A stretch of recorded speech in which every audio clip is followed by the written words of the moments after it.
Okay, now that recording is in progress, I will officially apologize for any background noise. I'm going to mute myself as frequently and as quickly as I can, but I'm in a public space that I have no control over. And I had to travel 5 miles through the desert to get to internet at all. So anyway, I'd like to welcome everyone here to this meeting this afternoon. We're here today to work on the Donny Park Timberline Fernwood Area Plan.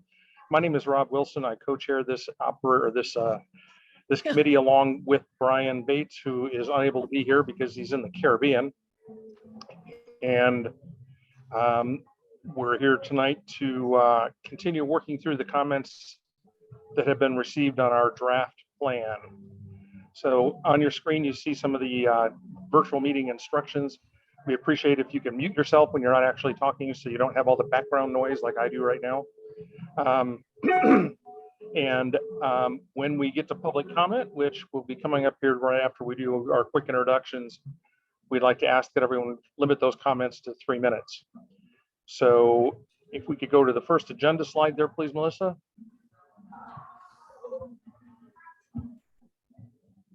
All right. So welcome, everyone. We especially appreciate those of the general public that are here this evening to spend some time with us. Your input on this process is vitally important to our success, so thank you for being here. I'd like to go through the list of the committee members that are here and let them do a brief introduction of who they are. And I'm going to do it based on what I see for a screen order here, starting with Harriet. I had just finished muting. So yeah, trying to be a good citizen here. Glad we're winding this up. I hope we're going to keep everybody on track tonight and get through this thing. Thank you very much. Thank you, Evelyn, or thank you, Harriet. Evelyn. Yeah, Evelyn Wani, representing District 2, live in Timberline, and I agree with Harriet. Excellent. Thank you, Evelyn. Mr. Ruggles. Okay, John Ruggles here, Planning and Zoning Commissioner for District 2, one of two of us. I think Harriet summed it all up rather well. Thank you. All right, looks like Dave Browning is next.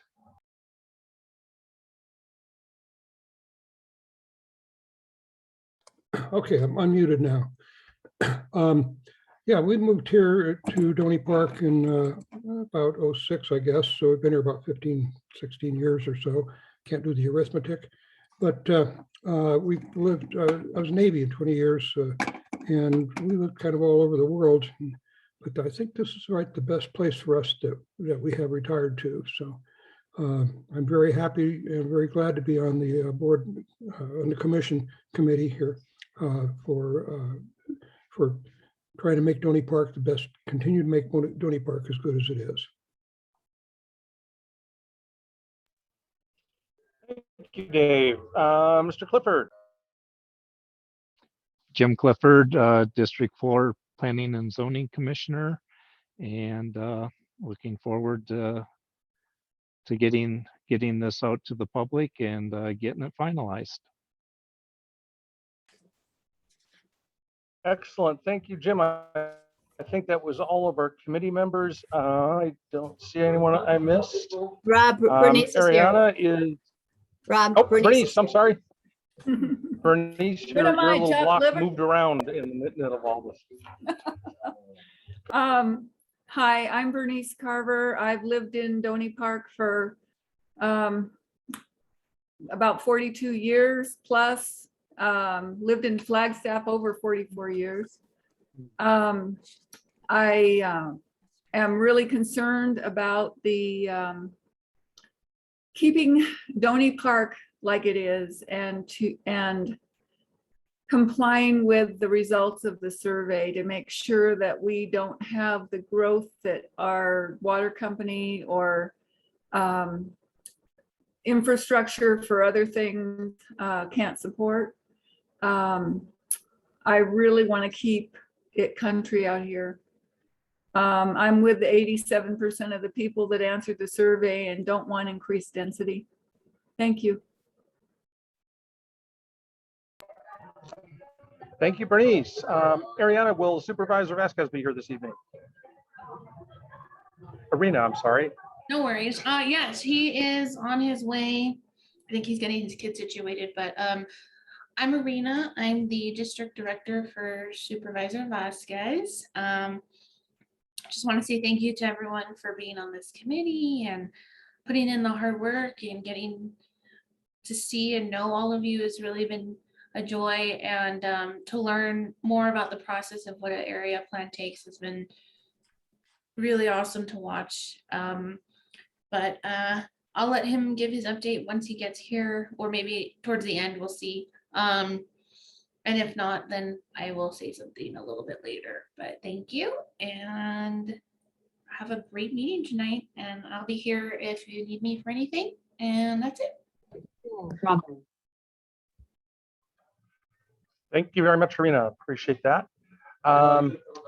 The key person here that isn't been introduced so far is Melissa Shaw. She's a senior planner for the County of Coconino and the headmistress of this process, I believe. So Melissa, would you like to introduce yourself? Sure, thank you. Just did a nice job. Thank you very much. I do want to mention Cheryl Barlow has joined us. She's with District 4 Director for District 4. If you wanted to give her a moment to speak. Absolutely, Cheryl. If you'd like to share something, please feel free to jump in. Good evening. I'm Cheryl Barlow. I'm the district director for Supervisor Judy Begay. Happy to be here. Normally, Naomi Yazzie Sloan's the one that is the attendee for us, but she moved on to greater things. So I'll be attending. Judy might be able to jump in a little bit later, so you might see her pop in. So, but thank you. All righty, thank you very much. So I think that's the introductions of the key members of the committee and support here. Would like to shift to any members of the general public that would like to share some thoughts before we start. As I mentioned before, we'd like you to limit those comments to 3 minutes, and we'll start with, it looks like Doug Meyer here has requested a chance.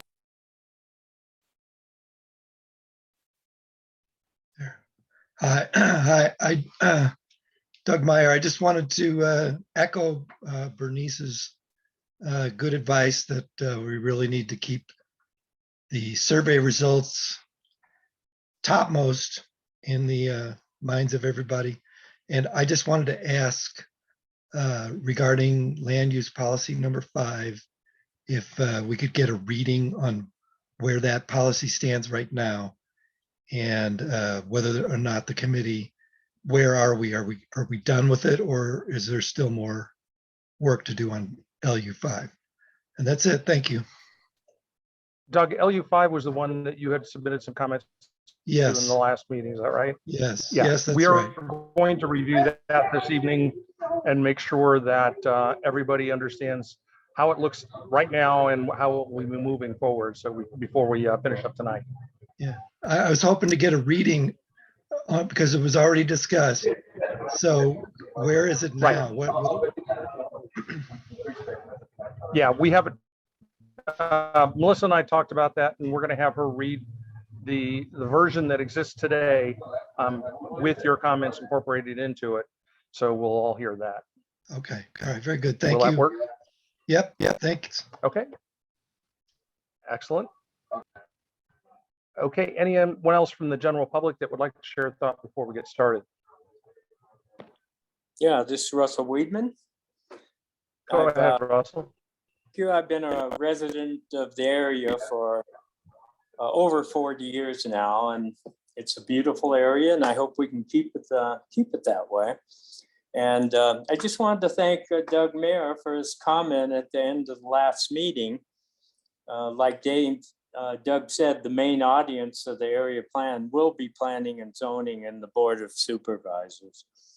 And I've always felt that the area plan should reflect what the community wants for the future of this area. And for the most part, that would be the survey and any comments that people have made at a meeting or during that process. And,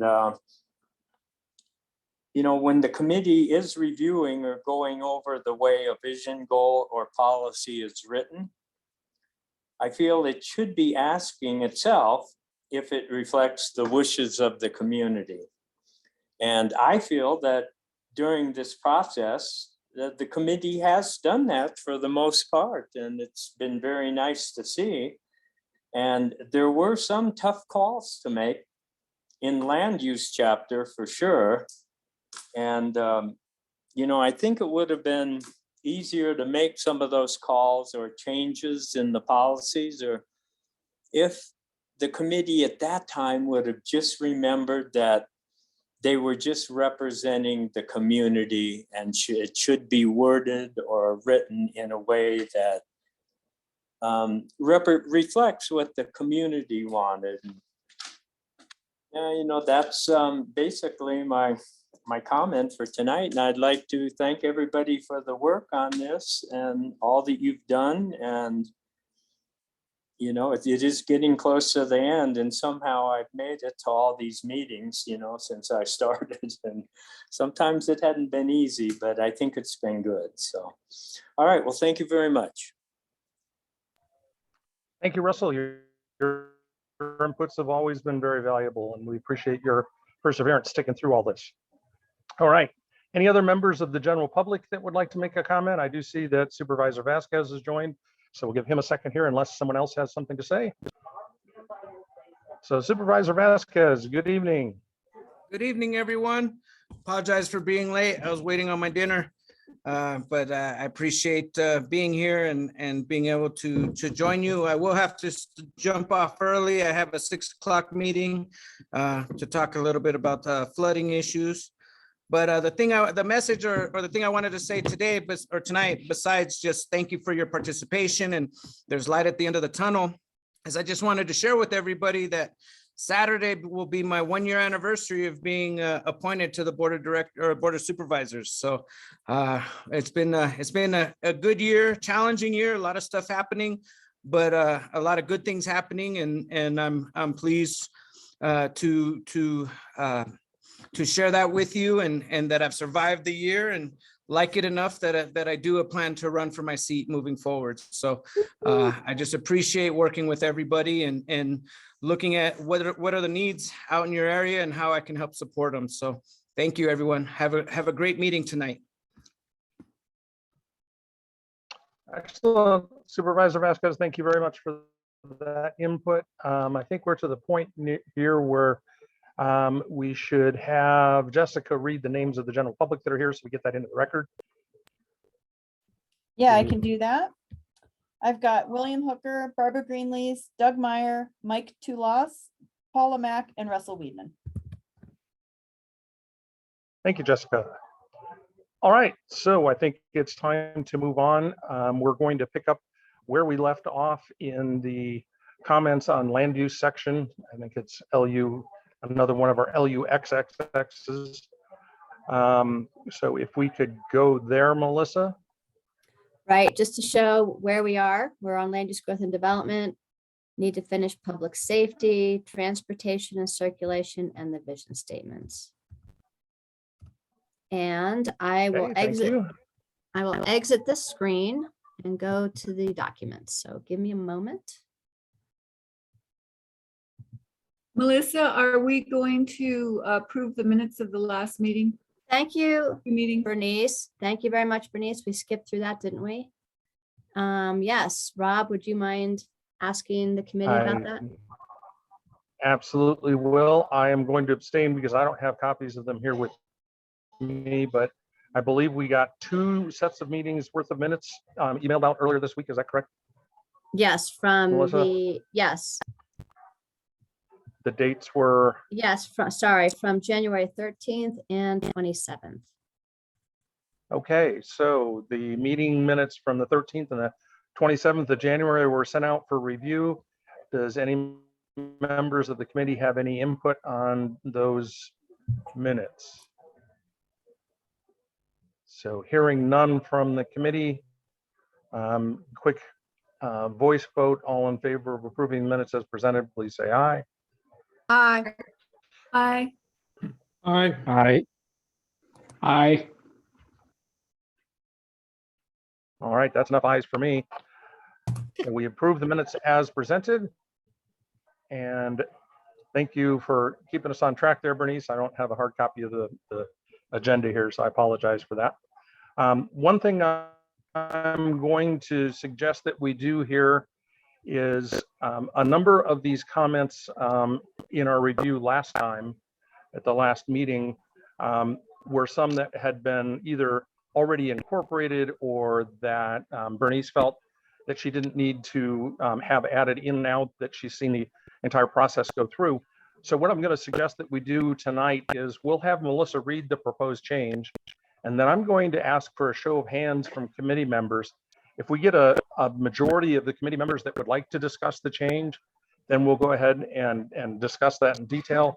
If we don't, then we'll accept the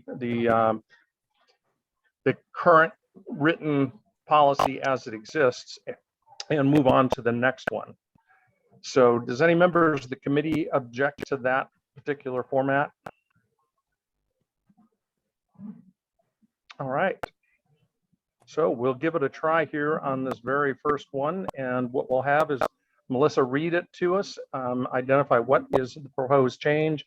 And then everybody needs to get familiar with where your hand icons are or your yes icon is in the reactions button thing down there in the bottom right. You can either use a green checkbox or a raise your hand, and we'll take that as the affirmative that we want to discuss it. And the red X would suggest that we're good with it and we won't. So Melissa, if you could start, please. Sure. And what I have on this, Excuse me, Melissa, would you be able to make it larger on the screen? I can't Yeah. even read it at all. And I know the people that don't have them in front of them might have a real difficult time. Thank you so much. Yeah, all right, so just to clarify what we're looking at then, this is going back to the earlier discussion about reviewing the comments from Doug Meyer and to see how they fit into the document. Oh. So is that screen displaying for you? It should say undeveloped forest service. You should be seeing that goal. It is, yes. Okay. It is. Okay, so what I wanted to show you was the changes that Doug was suggesting was to LU5. And he submitted some language that seemed to actually fit better as a new policy. So, and then when reading how the goal that the policy related to was worded, the goal needed some updating. So what you see here in red track changes is the updated goal. And I'll just read this because it didn't fit. The policy did not fit with the goal as previously written. It was previously written, undeveloped forest service land in and adjacent to the planning area is preserved. The added policy is related to state land, so it needed to be expanded. So now I just went ahead and suggest this language for your consideration, that the goal read, undeveloped forest service and other land with high resource value in and adjacent to the planning area is preserved. That's the first item to look at, and then the policies are under it. The goal statement has been changed. Is there any member of the committee that would oppose the changes that Melissa has done to the goal statement? This is Bernice. Shouldn't it say other public land with the word public? And what is with high resource value? What does that define? Well, I think that relates then to what we're talking about with that state trust piece. It has a lot of cultural value. It's got wildlife value, that type of resource value. Should we add the word public in there? Do you want to leave it to public? State land is not necessarily public. Oh, so state land is not public land. Well, it's Wouldn't we- ultimately to be sold for, to fund education. That's your call, though. Well, could this be? Once construed it's to sold, mean then private? this wouldn't apply. That's why maybe if you just left it generic, it might be more defining if you left it generic and pointed to high resource value. I'm concerned. I didn't think we had talked about this. Can we ask Doug Meyer to chime in? Well, why don't we go ahead and this is the goal. Let's look at the two policies that are related to that goal. And so it was residential policy, what was 5, and that's how it read, to preserve public land. And the committee had decided to change that to preserve publicly owned lands as open space, the rural growth boundary established. So the LU5, as you see it, was how you decided last time. The addition that Doug suggested, which I've added to get more specific, was what is now LU6, residential zoning on Arizona State Trust land. And then I added the details about the section number. Residential zoning on Arizona State Trust land, section 2 of Township 29 North, range 8E East, within the DPTF planning area is incompatible with current community values. This section of state trust land is valued by the community for the natural, cultural, and recreational resources located on site and should be preserved as open space, utilizing grants such as the Land and Water Conservation Fund grants managed by Arizona State Parks and Trails. Now, I will say I've added information to this to give additional ideas about how that land could actually be preserved. And that is where this Land and Water Conservation Fund grant language comes from. I spoke with state lands and they suggested that. So it appears to me that this accomplishes our goals or our discussion from the last meeting following Doug's inputs, that we wanted to make sure, in particular, that parcel, because it already had zoning, was identified, called out, and it was clear to anyone that was using our document what we do and don't want to have done with it. I believe that the changes that Melissa's made here accomplish that. Does any member of the committee? I think it makes it very clear and easy to understand.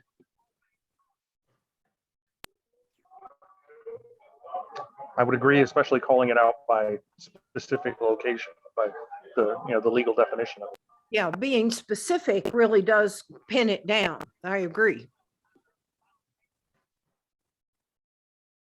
And then again, to look at the goal. So that hearing these- no, Sorry. well, I don't know if we have to. If everyone is happy with this as it now stands, I haven't seen anyone object to this. So I think we're good with this, and appreciate Doug's inputs to have got us to get to this point on that particular LU5. And Can we ask Doug what he? any other thoughts from committee members before we move on? Could we? please ask Well, Doug that would what be he inconsistent with the policies. That would be inconsistent with the policies of running these meetings that we've done in the past. And I would like to remain consistent in how we do that. I see a green check on Doug. Sounds good, hopefully. Just so everybody knows, All right. because when I share screen like this, I don't see the reaction. So you guys will have to help me see that. Okay. Okay, I will try to be the reaction counter. And yes, we've got 2 positives, no negatives. So we can move on to where we left off last time, Melissa. Well, and just to go back to the goal, to make sure that the committee is comfortable with the changes to the goal. I asked, okay. We'll ask the question I thought I had just asked about both the goal and the policy. Oh, okay, sorry. Is I didn't hear anyone that. not happy with the goal and policy as it's currently written? And I see no negative indications from anyone. I'm going to take that as positive, and therefore we are good to go. And thank you, Melissa, for making those changes that capture our. Okay, I'm going to stop sharing this and go back to where we left off last time.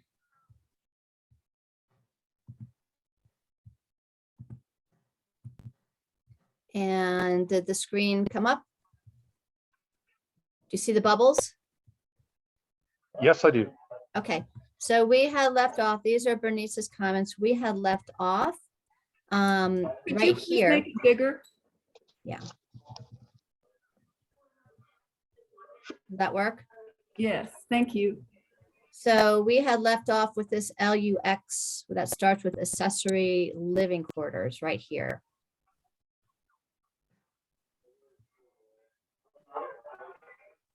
I can read that if you want, Rob. So yeah, let's go ahead and read that. This is a new proposed policy. And let's read that policy, and then we're going to ask the committee members to vote on whether we need to discuss it further. Sure, I'll read it. It's actually a current policy that was in the 2001 plan that did not get included in this. So I'll read it. Accessory living quarters in the form of one additional dwelling unit per parcel may be approved for the purposes of housing family relatives, in particular aging parents and other close relatives of the immediate family. They shall not be approved for use as rental units for the general public. Just a note here, this policy conflicts with our zoning ordinance, which allows accessory dwelling units in every residential zoning district. So, and we only allow one accessory dwelling per parcel.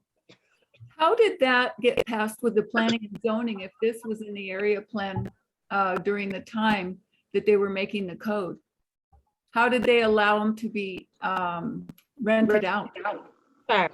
Rented, so the county doesn't have any control over the rental aspect, Bernice, of whether an ADU is rented to a family member or somebody else. The county doesn't have any jurisdiction on that. That's a state statute that we can't, override. We don't have that authority at the county. And there's nothing that we can do about that this evening regardless, because that's zoning and we're in area plans. It would be an interesting study to do at some point. So at this point, I would like to ask members of the committee, if you believe that we need to review this, then I need that red check mark to show that you're not satisfied with it as it is. If you think it's okay, and we don't Phrase need the to include this or discuss Phrase it any the quest- further, then Yeah. Phrase the question again. I think I didn't put the right answer on it. So this is not a Okay. current policy. This would be an addition. This policy is not in your plan now. It's in the area plan of 2001. yeah. which Well, you're correct. It's in reading your now. 2000, correct. It's not in the draft plan. I would like to go back to the 2001 area plan so that it keeps the density down. and we understand that, Bernice, and that's why you made this comment. Correct, thank So you. we're asking the rest of the committee for their input now. So anyone from the committee that would like to review this comment, we need I guess it's counterintuitive the way I originally said it. So a green check mark will say, let's review this comment, and a red X would indicate that you are satisfied with it as it is. So I see 2 X's and 1 green, 2 green. So we've got 2 and 2. That's it. I guess I have to vote, so that would make it 3-2.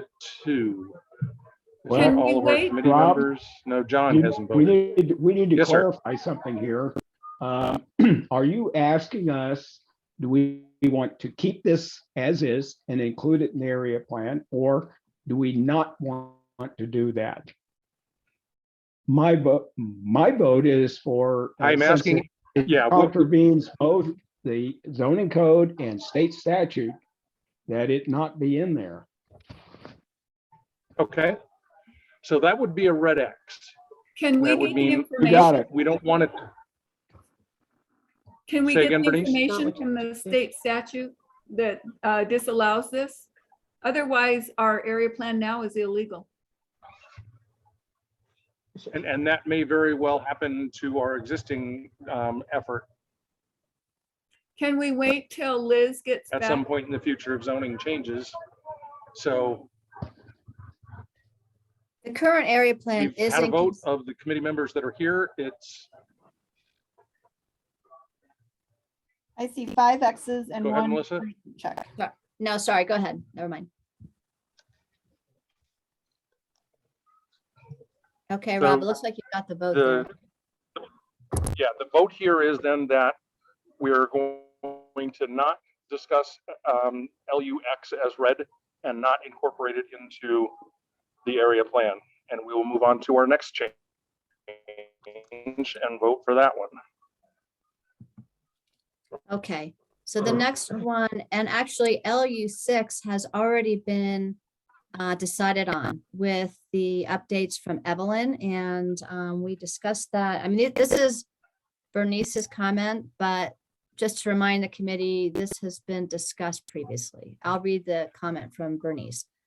The change to LU6, the development of new multiple family condominiums, duplexes, multiplexes, apartments, townhouses, or mobile home parks projects should not be approved, period. So this was updated. And I can pull that language up if you wanted to see that. That would be great. I don't.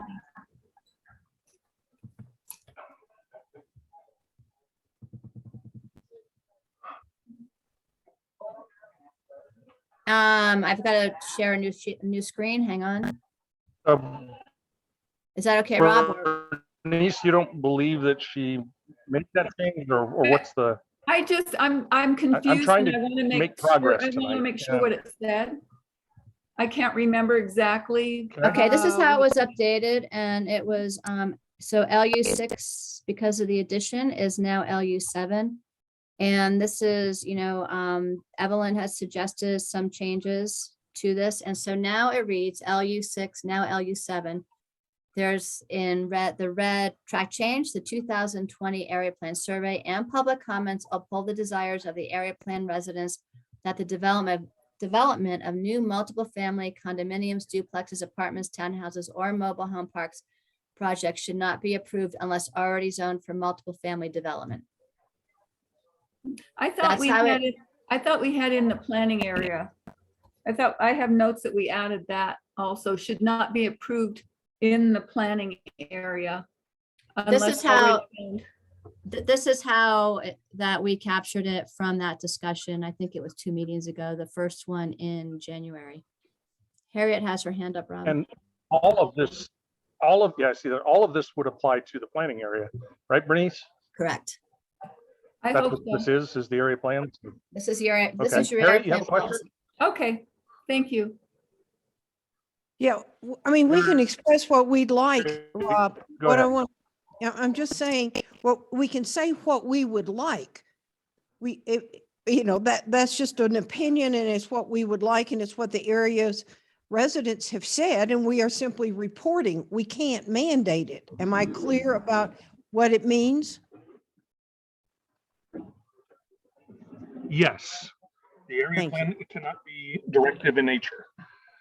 But So, it can have and an we are opinion. expressing. I'm sorry, could you just say that again? I said, so we're expressing the point of view of our residents, but it doesn't have the force of law. Correct. Okay, that's all I wanted to know. But it will guide planning and zoning decisions and code. So Rob, this was the update to that policy. Should I go back to the other screen? I think that's a good idea. Okay, so LU6 was discussed, and what I just showed you was how the committee decided in January how to change that.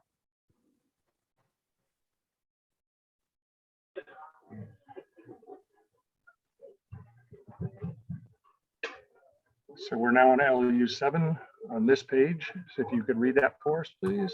Okay. And it reads, assisted living, convalescent homes, and residential collective homes shall not be considered, period. And the comment is that all of these are allowed with conditional use permit in all residential zones. So this is something that the zoning code does currently allow with a conditional use permit. Okay, but residential collective homes, aren't they multi-unit housing? And we just said that we do not want multi-unit housing because the survey indicates that the residents don't want it. Let me see something. Well, we said that we don't want it anywhere that's not already zoned for it.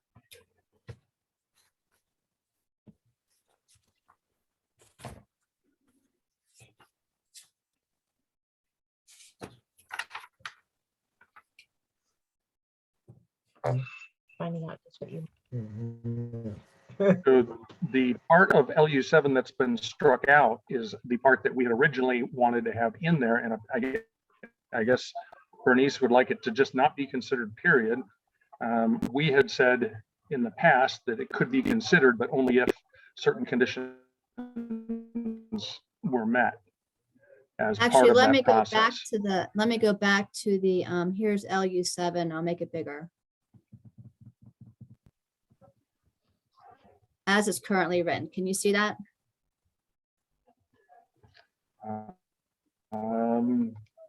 Assisted We're living. seeing, my screen hasn't changed. Oh, there we go. Okay, so it currently reads, assisted living, convalescent homes, and residential collective homes should maintain the rural residential character of the area. Extended public notice to nearby property owners for these proposed facilities should be customized based on the location for each proposal. I'm concerned about the size of these and that residential collective homes are basically multi-unit housing and apartments.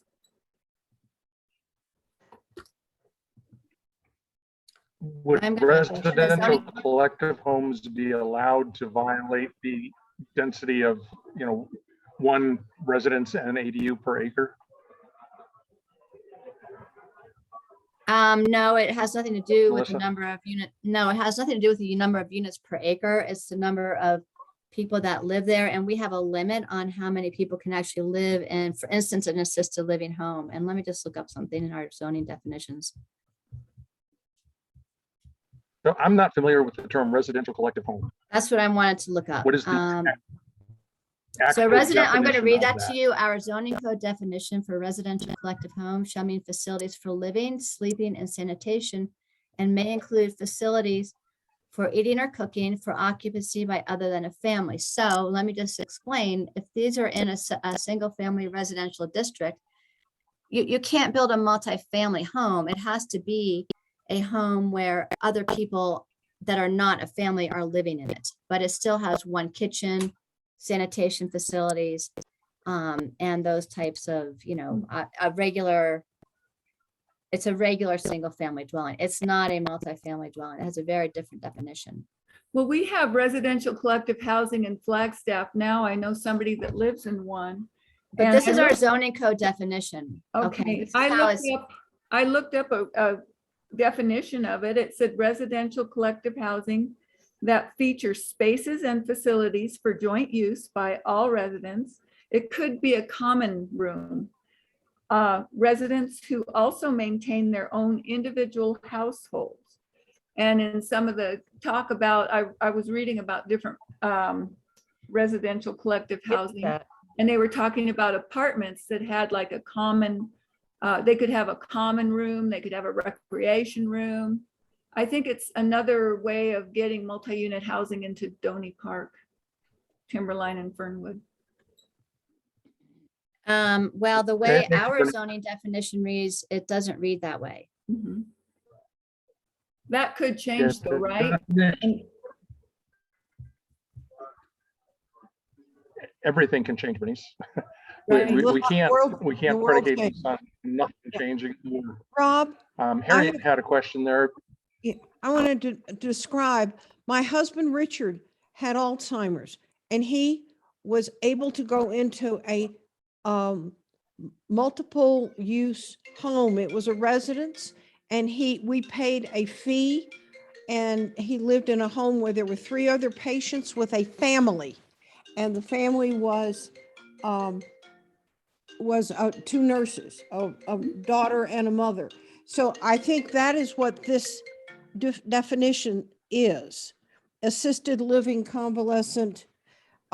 It's a regular suburban house, but they've got That's patients. right. and my husband lived in one for 6 months. So I know they exist out there, and I don't know if, I mean, it was a godsend for us. So I don't know if this is what we're talking about or not, or whether it's something bigger than that. But people are using their 3-bedroom, 4-bedroom houses, 2 baths, a kitchen, living room, etc., and taking in patients. I can testify to that. That would be more of a group home, wouldn't it? Group homes have a different definition. And We're limit.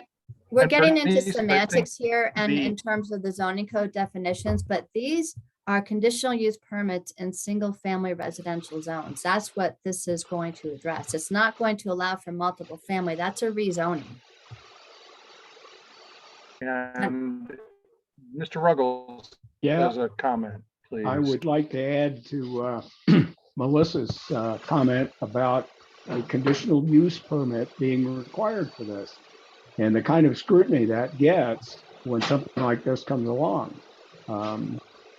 I would ask that if someone doubts the amount of scrutiny that gets at Planning and Zoning Commission, that they attend a hearing and attend hearings on a regular basis to see how the Planning and Zoning Commission functions. It gets looked at very thoroughly. We have had a couple of these in the recent past, and they get looked at very thoroughly. Thank you, John. So Melissa, if we could go back to the initial document there, please. Welcome, Liz. Thank you.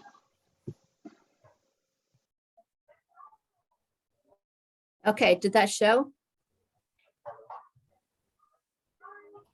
Mine hasn't yet, but I'm apparently lagging today. There it is. There it is. Okay. It was there for a second, Melissa, then it went away. Is it there now? We have the No. bubbles now. We're still looking at the bubbles. Yeah, okay, that's I've got the bubbles, and here's the There. There it is. All right. So we've got the background behind us. We understand kind of what this is talking to, and the fact that even with what is explained in this LU7, that the conditional use permit process is still going to be an active part of that decision making. So the question here is, and we've already discussed this one in quite a bit of detail. So committee members, let's take this into 2 different parts. The first one is the shall not be considered addition that is made here. As a committee, do we support or not adding shall not be considered? And if you do not, I would like a red X. If you do support it, a green check.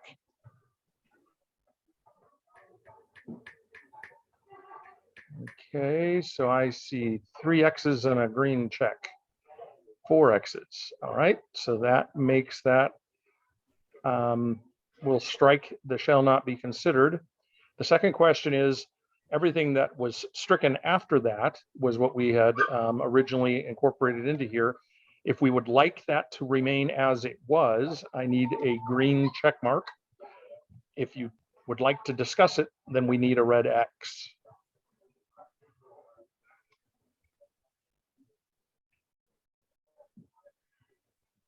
And I see 2 green checks and no red X's at this point. So committee members, there's 2 more green checks. All right, so LU7 then has been decided. We will not add the shall not be considered, and the strucken part will be added back, and we'll move on to LUX. If Melissa could read that for us, please.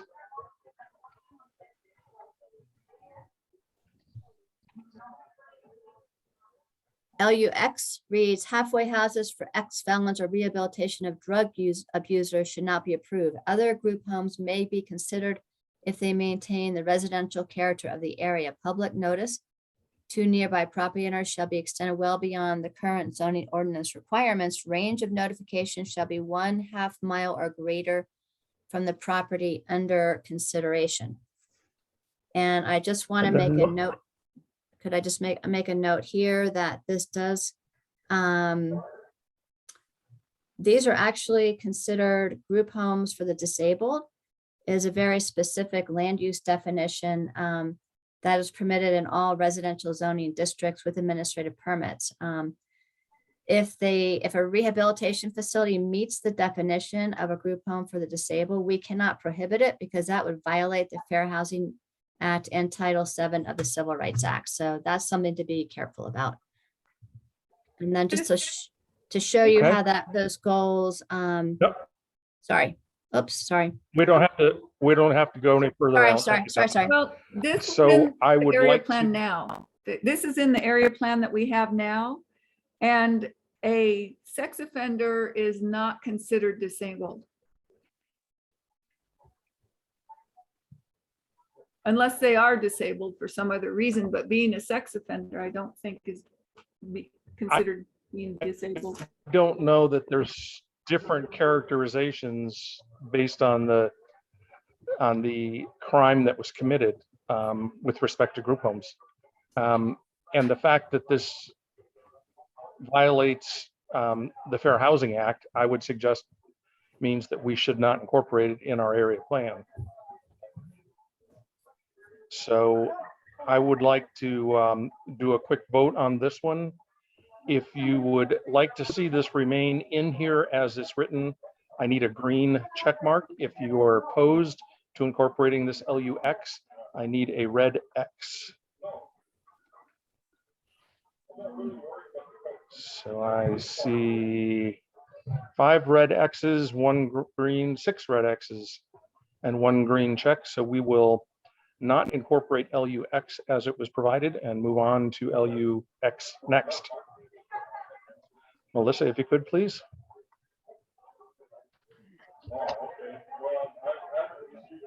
Okay, the next Could LUX.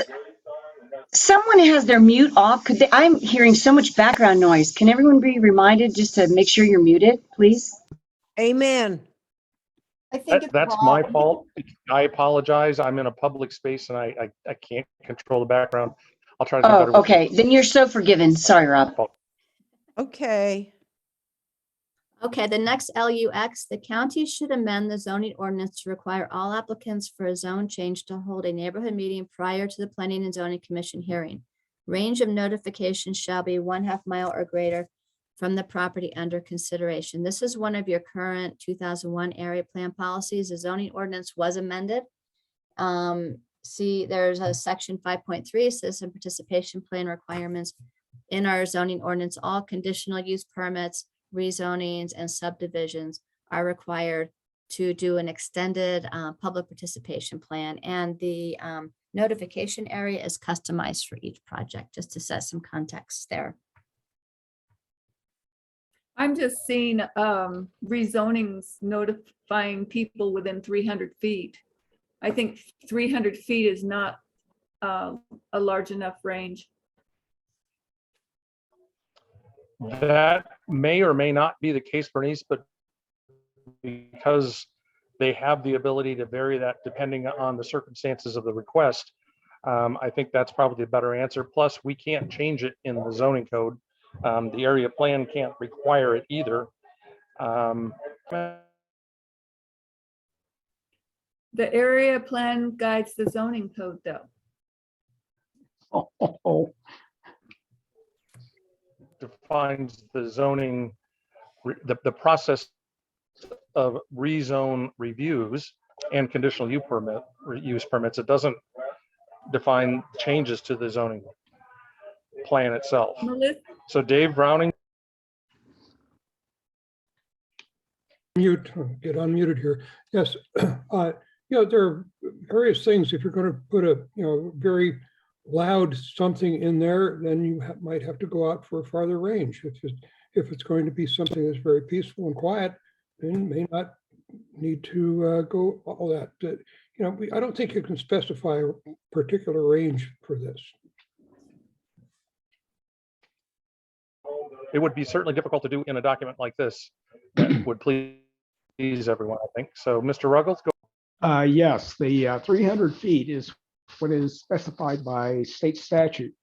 The county has a policy of doing exactly what Dave Browning just mentioned, in that it is, the policy is that depending upon the use, the conditions, every factor that determines whether something should be done or not, that's going to be part and parcel of determining how far away to notify people. And Rob Wilson, you know that very well, I think. That is correct.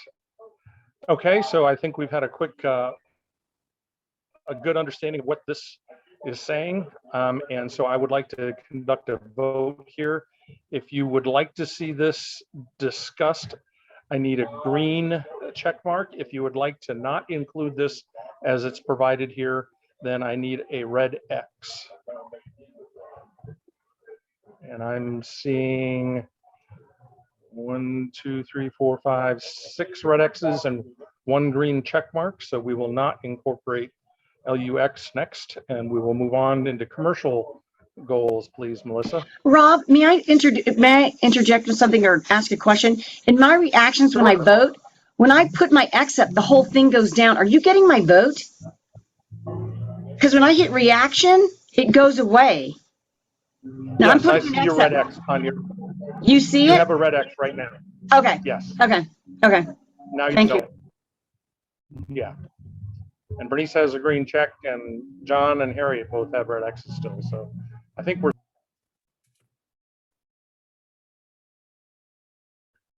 Rob, are you still there? Yeah, Melissa, if you want to Okay, go on yep. to the first change in the commercial zone goals. Okay, so it's to commercial goal number, Only. I'm sorry? You're good. Yeah, okay. The commercial goal LU9. The amount of water use should be considered when approving new commercial development. Only low water consuming commercial uses not exceeding 25,000 gallons of water per month shall be given consideration. This is a current area plan, a 2001 area plan policy. And my comment there on this. Can you move that over that we can see the comments? Because I can't even Sure. see it. Yeah, Thank you, my dear. Yeah. Thank you. And then that the committee actually, when you reviewed this previously, changed it because the 25,000 gallon reference was considered arbitrary. And I will mention, I did speak with Donny Park Water about this question in terms of the number of gallons per month being used. And it was very interesting. And I did email everybody this information that they indicated there are some residential users that exceed in the summer this number by far. They also, they don't have a good, and that a lot of commercial users use far less. So they don't really have a way to, estimate what is a low water using commercial use. Obviously a car wash would be something different, but because they're residential users that actually use way more than 25,000 gallons of water per month, this is somewhat of an arbitrary number. Yeah, my husband always thought they were marijuana growers. He claimed he could identify everyone who grew marijuana by their gallons per month. This is a limit. It's not an arbitrary number, and it's in our area plan now, and our drought is worse than it was when this area plan was written. And we have problems with infrastructure, and Mark Tidwell Twidwell in his email to us did not address water quantity available or the needed quality or the needed infrastructure for growth. And the well at Mountain View Ranchos had to be shut down because it was high in nitrates. And they suspect it, it comes from wastewater. We've got a serious problem if we have a lot of growth and don't have the infrastructure, because we have small diameter piping out here, and a lot of areas are going to be in trouble. And the water company is going to do an engineering feasibility study this coming year. And I think we should limit water because that's, you know, I know we can't limit water, but we can set a limit on preferable businesses. This is for commercial And use. Bernice, that's what the first sentence of this policy actually does that. It asks that to be a consideration when looking at commercial development.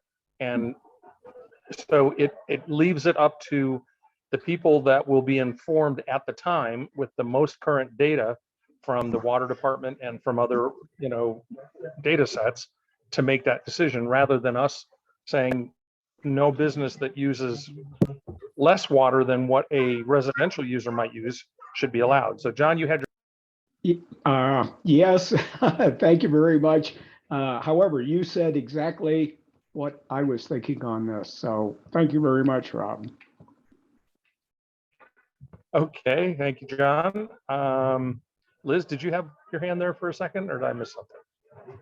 Yeah, I did have my hand right. Right. I talked to Mark Twidwell too, and he was saying that really they needed to do another USGS study out here, because the old study that they did was before the drought. And at that time when they did it, and they still think they have enough water, even with the drought going on, Bernice, but he said it was an old study because water is still trickling in from old sources that are now dried up. And that's just so hard for me to wrap my head around. But he goes, it takes time for it to trickle in where sources are now dry.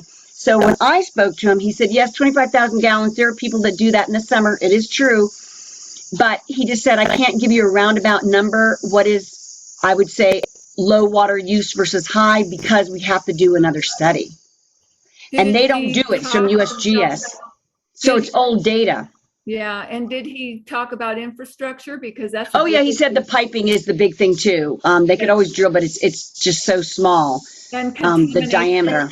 And remember that they approve or don't approve new meters. Correct. All Right. commercial uses based on the infrastructure. So. Right. He couldn't they're give looking- detail. Right. Yeah. And They're remember, looking in. Yeah, Donny Park Water, their main mission is to provide residential users. Correct. That's in their charter. They're set up to provide residential users with water. Whether or not commercial users Okay. get it is a decision their board has to make. But I don't know if he ever used the term, this is Liz again, arbitrary, the 25,000 gallons, because I actually mentioned that to him and he goes, I can't specify. I just can't specify that. And So another I don't know. important I don't know. Stony Park Water is a corporation, excuse me, Stony Park Water is a corporation that It's we a are all co-op. members of and Rob, have yeah, voting it's a authority with. co-op, So, isn't it? yes, It's so, a co-op, yes, yeah. yeah, there are ways to input this. So I think we have discussed this now.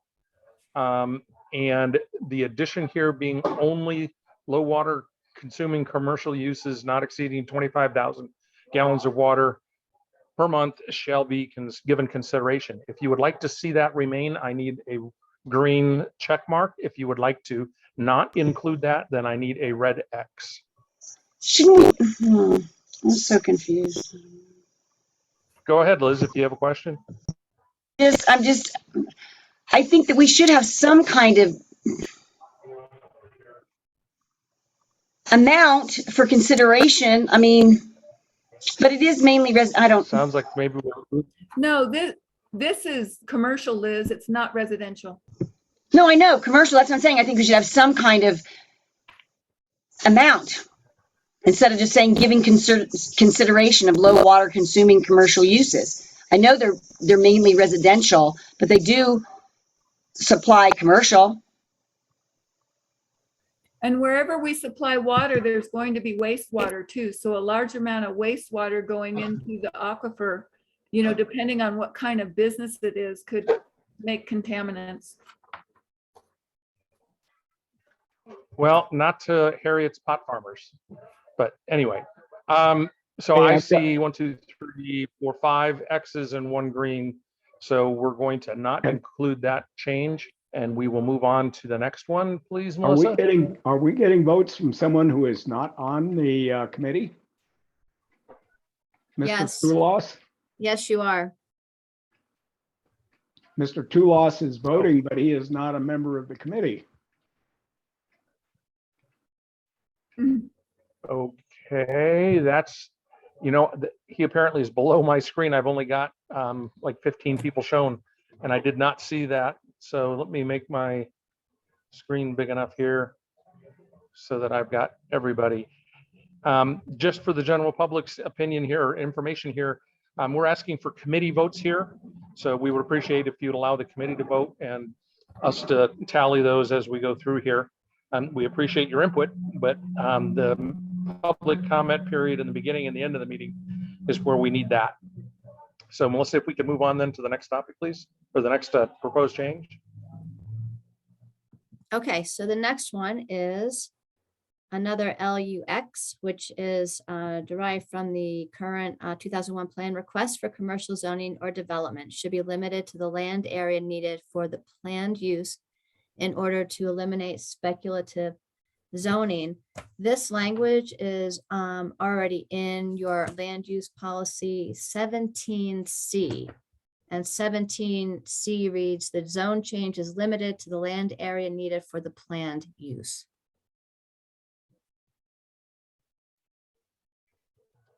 Okay, committee members, it sounds as if we have addressed this already in a different section. This, I think, is an example of where Bernice had written this before we had gotten through those. Anyone that would like to see this incorporated, I would need a green check mark. If you don't believe we need to incorporate this change, I need a red X from committee members, please. So I'm seeing 1, 2, 3, 4, 5, 6 no's and 1 yes. So we will not include this LUX in our document. Melissa, if you could move on to the next one, right? Well, and it is in your LU 17C, just to be clear about where that sits today. What if the comprehensive plan changes? Couldn't this guide a new comprehensive plan? This is an amendment to the comprehensive plan. No, but Bernice is saying it's in here already under land use. Let me show you. Remember, I looked it up. Some of these I've looked up. I don't have my notes, but this wasn't the one with a question mark on it. So I actually saw it too because I looked it up. It's right Yeah, here. I looked it up too. It's there. But It's right I here. just wanted to keep it in our area plan so that if the comprehensive plan gets changed. This is in your area plan. This is in the area plan, Bernice. It's in ours. It's Yeah. a new one. I see what you're saying. I see what you're saying. Policies. I'm sorry. Okay. That's okay. That's okay. Look ahead, 17C. She got it. She got it. She misunderstood. She got it. She got it. All right. So then the next one is a change to a goal. New commercial projects should be located specifically in designated existing rural activity centers intended to serve and meet the needs of the local community and shall be subject to the approval of a clear majority of the specific area plan residents. Okay, so it sounds as if what we're trying to do is say that we shouldn't create any new activity centers, but in a roundabout way in a separate section here. I'm sorry, Melissa, can we go back to the original document there? Or I won't be Yeah, able to keep currently track. it reads new commercial developments should occur on existing commercially zoned land. So the existing would, I guess, be a way Oh, of trying sorry. to limit the number of new rural activity centers. If that was our goal, I think that should be something that we state separately, not in a roundabout way in this particular document. So we'll address the existing here first. Anyone that believes existing should be added into this sentence, I need a green check mark. Otherwise, I need a red X. Okay, this is Liz. I'm confusing. What she just read, I didn't see on the screen. Sorry, it's right here. This is how it's currently written. Okay, thank you, honey. I mean, thank you, Liz. Yeah, new commercial commercial projects should be should be located located. specifically in designated rural activity centers intended to serve and meet the needs of the local community. And then here's the proposed change in purple. New commercial projects should be located specifically in designated existing rural activity centers intended to serve and meet the needs of the local community, with the addition and shall be subject to the approval of a clear majority of specific area plan residents. So right now, we're just talking about the word existing. Mhm. And those of you that would like to see the word existing added here, please give me a green check mark. Otherwise, show me a red X. So I this see is 1, keeping 2, more 3 rural X's. activity centers from being created. And that is according to the Yes. survey. That is, Liz, you're got a red X there. No, You want more activity? I want green, I want green, I want green, I want green. I want it in there. I think this is the survey that we're following now when we don't want to create more commercial, more industrial, more density. Hey, Right. Bernice, that may be the case, but if what we're trying to say is there should not be any new rural activity centers, then that's what we should say. We shouldn't incorporate it into this particular policy or goal statement. We ought to say that directly. I see what you're saying, Rob. That's a good idea. Can we do that? So what? Okay, now I'm If that's confused what we again. want to say, but hold on just a minute. John had a comment. Yes, I particularly object to the inclusion of a vote by the majority of planning area residents. That's absolutely contrary to the zoning code, and usurps the authority of the Planning and Zoning Commission as well as the Board of Supervisors. Even if you say should, it implies that that is what is in the code or statute. And that's not the case. Okay. Liz, you had a comment there?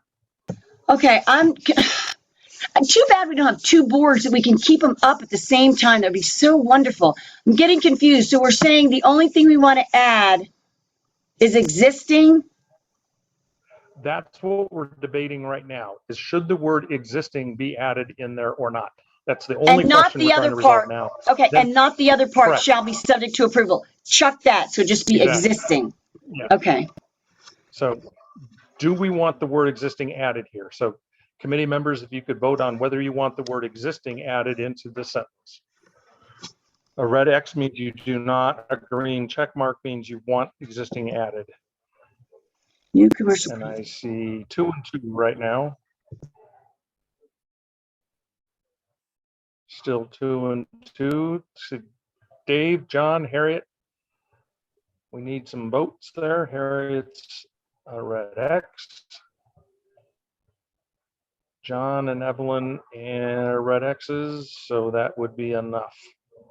And Dave's a red X. So we will not add that word existing into that sentence. And now we're going to debate the second half of this proposed change, which is the adding the words "and shall be subject to the approval of a clear majority of the specific area plan residents." This is something that we had discussed in detail in previous meetings about the fact that there is no way to accomplish this in any kind of a legitimate way. So putting this requirement in here, there's no way for people to comply with it. So unless anyone has any comments different from what we had discussed in the previous meetings on that particular issue, I'd like to vote on this, and a red X will mean we do not incorporate this change. A green check mark would say we do. Why do we have public hearings? For people to voice their opinions. I think that there Right. is a way to see how many people are for or against something. Well, but Bernice, it's very easy for someone to stack one of those meetings. You know, they can get a whole bunch of people that support a particular thing to show up, and the people that are on the other side wouldn't. So unless you actually did a legitimate vote, and we even question those nowadays, there's no way to get a real answer here to this question. The public comments at first, the meeting held by the applicant, and then at the planning and zoning, and perhaps at the county supervisor's level, are where that public input can occur. John Ruggles, you had a comment? Yes, I'd like to clarify that a little bit.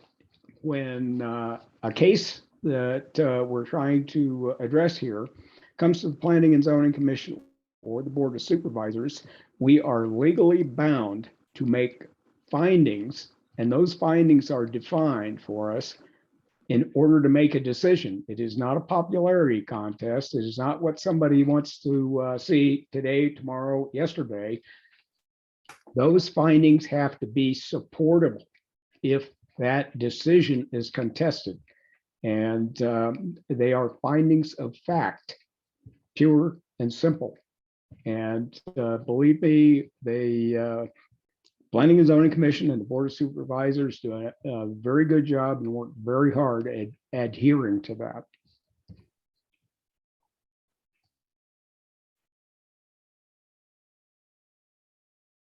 Okay, thank you, John.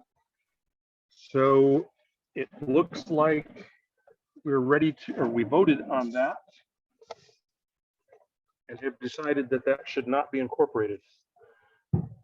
Can we So- still address the part about not allowing additional rural activity centers? That's another new comment that I would like to hold for the end. I'd like to get through as many of those that we have existing before we start new stuff. So Melissa, if you could move on to our next proposed change.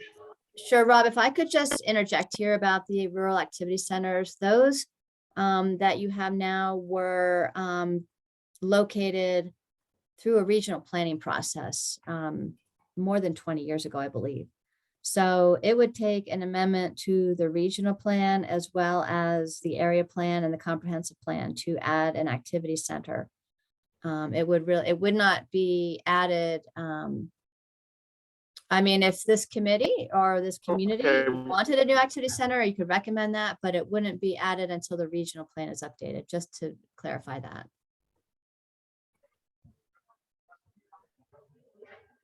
Moving on to the next proposed change Okay. there, please. All right, so this is a change to LU 12.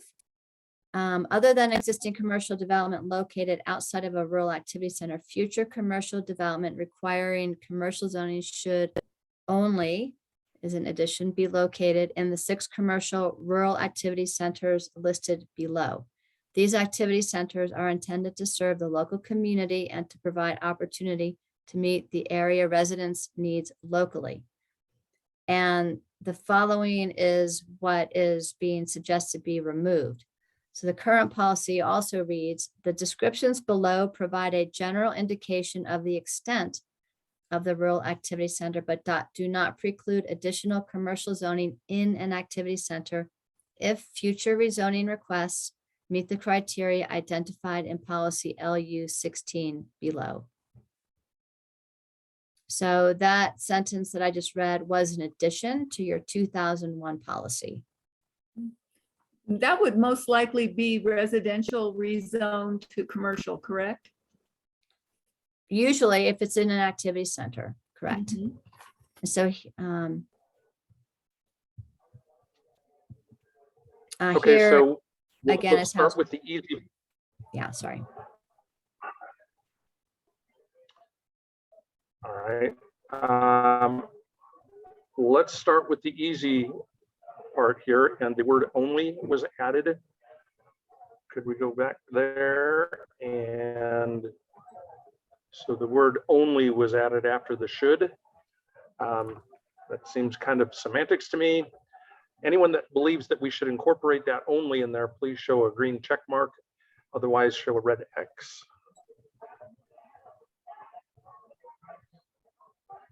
And I'm seeing 1, 2, 3, 4, 5 X's and 2 green checks. So we will not incorporate only, and then we're going to move on to the struck out portion here that says these descriptions below. And in this case, we discussed this in quite a bit of detail during our first go through on this. And I believe the folks that were opposed to the changes at the time didn't want anything to be able to be rezoned and wanted to eliminate large sections of this altogether. Is that consistent with what you recall, Harry, or excuse me, Bernice? Pardon? That the reason you wanted to strike this particular sentence or 2 or whatever it is was because basically you don't want any other kind of rezoning going on. no matter what criteria it meets. Right, I think the area plans, was specific about not increasing commercial or industrial and rezoning residential to commercial or industrial. So Bernice, this is Liz. You're saying you're striking this out because you're saying you want it only in commercial and you don't care if the future changes and people want something, you want to keep it only in the commercial areas at the extent that it's already here, like don't expand it. Is that what you're saying? Cut this out. Correct. But you don't know what So the if additional we use in were the, to cut this out, I know that what the survey said. so you're, okay. So we're not thinking in the future. We're just thinking what it's to be here now. We're thinking for the next 20 years, and this is what the survey results. Okay, okay. so Bernice, if we were to strike that sentence, then most of everything below this should go away also, shouldn't it?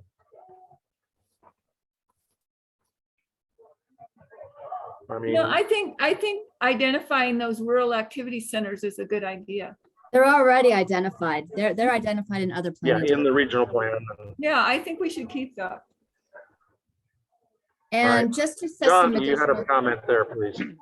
Yes, again, I'd like to reiterate what I said about making decisions at the P and Z level and also the board level. That again, you see the reference to LU 16. What we're talking about is those rezonings that could occur have to be based on findings of fact, and they are findings of fact which have to withstand legal scrutiny in a case where the rezoning may be appealed by residents in the planning area. You have the right to do that. And if there is a problem with the findings of fact, they are not based on public input and a lot of other factors, then you very likely will succeed in challenging that.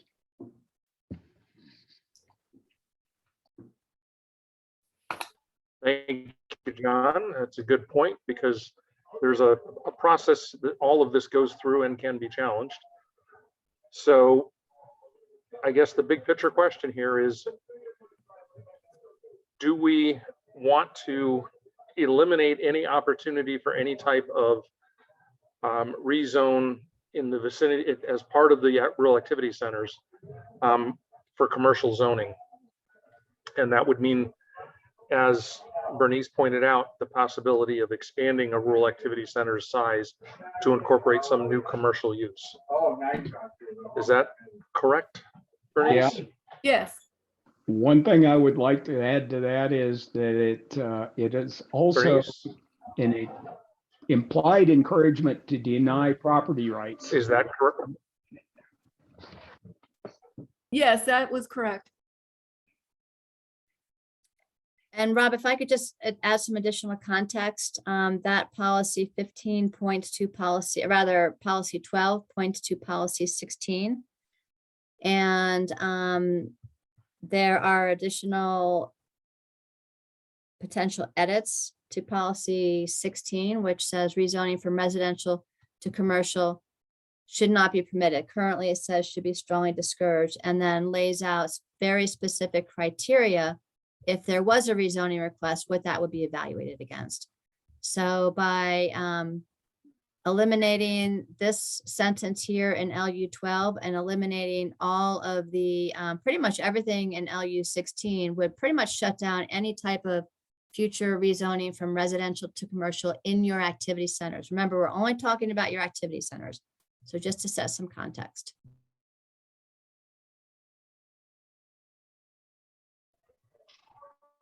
Okay, would it be better to move on to that other section before we make a decision about this so that it's more clearly defined? And Dave, go ahead with your comment. I'm mute there.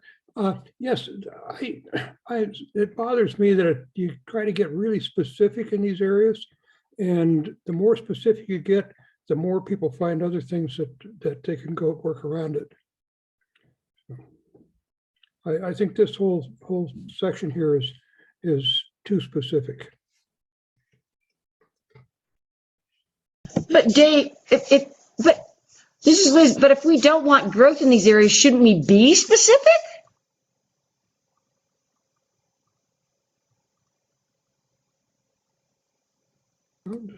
Yeah, say you don't want growth in the area. Then we have to write the whole thing over.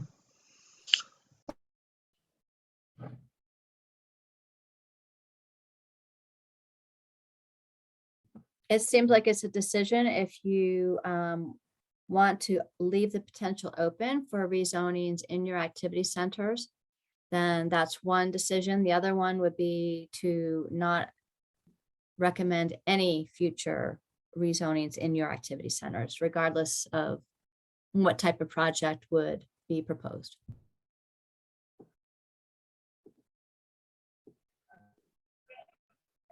So it sounds like this is still connected to, we're going to be reviewing here in just a second. And I'm wondering if we wouldn't be better off to review that first and come back to this.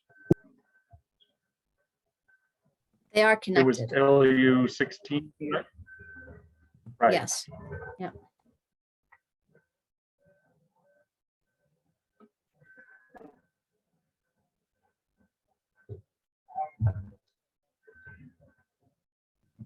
And what you're seeing on the screen with LU 16 is very much simplified, and most of the text taken out. Okay. Sorry about that.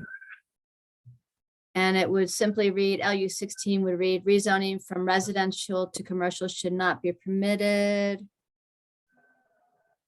I believe that's what the survey You indicates. remember we had Bernice, we had a discussion about that I don't know, that sometimes if it's important, and then we're going to put the survey number supported by the majority. I think that was conversations prior, that when you had things like this supported by the majority, then we were going to put down the actual percentage, like low density or whatever that we wanted. Isn't that, and another plan had that in there? Bernice, is that why you put that in there? Because another plan had it and then they put the actual percentage that supported that statement that you wanted?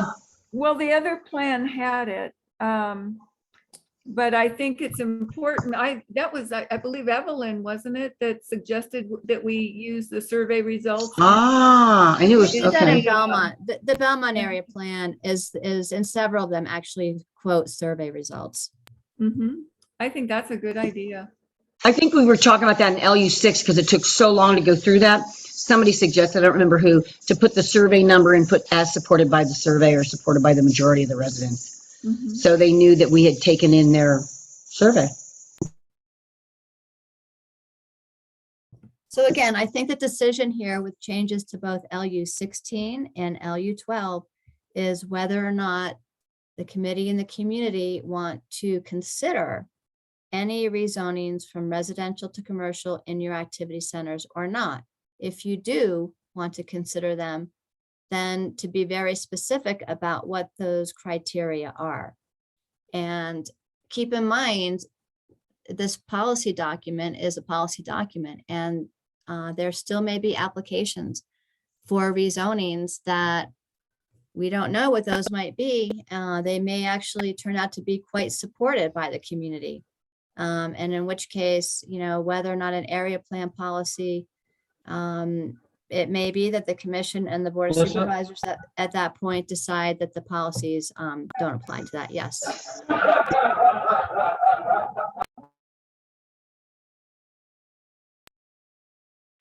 I'm sorry. I think the example of the Chevron station is one where there was a lot of opposition to that being put there. After it was put in, there was probably a lot of people who may have opposed it that now think that wasn't such a terrible idea after all. And my personal opinion is that if we try to act as the zoning commission here and make decisions in advance of something, we're not letting the system work the way it's designed to work. And while anyone can put in for an application to rezone, if we just say it should not be considered, then we haven't given any of the criteria that we would want incorporated into that process, that decision-making process. And I think it's important that that input be provided here in this document. Well, I've got to say that I agree completely with what Rob just stated. Any other thoughts on that? Yeah, I agree. That was, I lost everyone. yeah, that was John, well go said. ahead.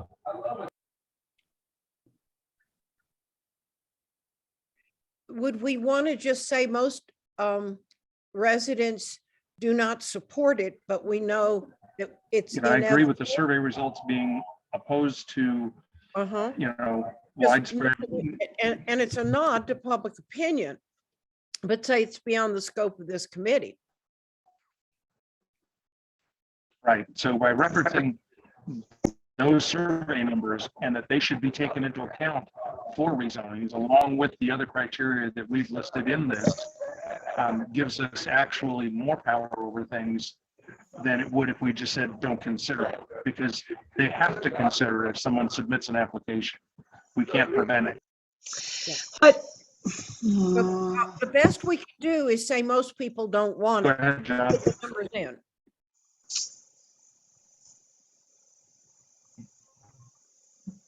John, did you have something?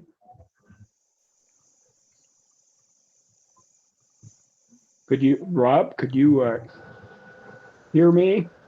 I was going to agree with that. And the other thing is, in terms of should not be considered.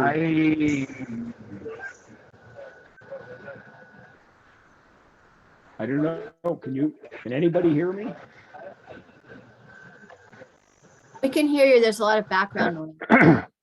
Yeah, we There you can hear go. you, John. Rob Okay. has a lot of background noise. All right, good. In terms of what this states, should not be permitted. I don't know. I think it is far better, as Rob mentioned, to state the survey results. Liz, if you had a comment, please go ahead. And those survey results are what should be considered in making the decision, rather than just a blanket statement, should not be considered. Rob summed it up rather well, I think.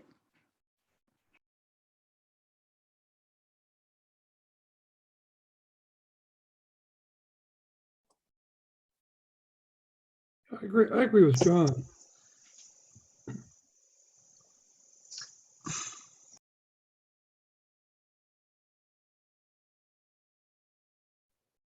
Could we please hear Rob's statement again?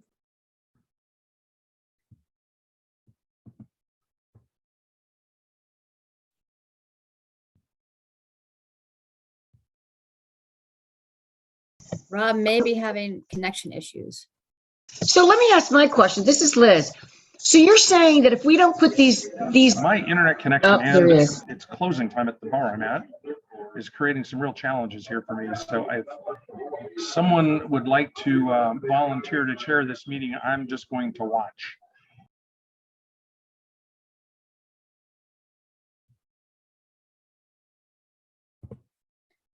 Okay, did you guys hear that?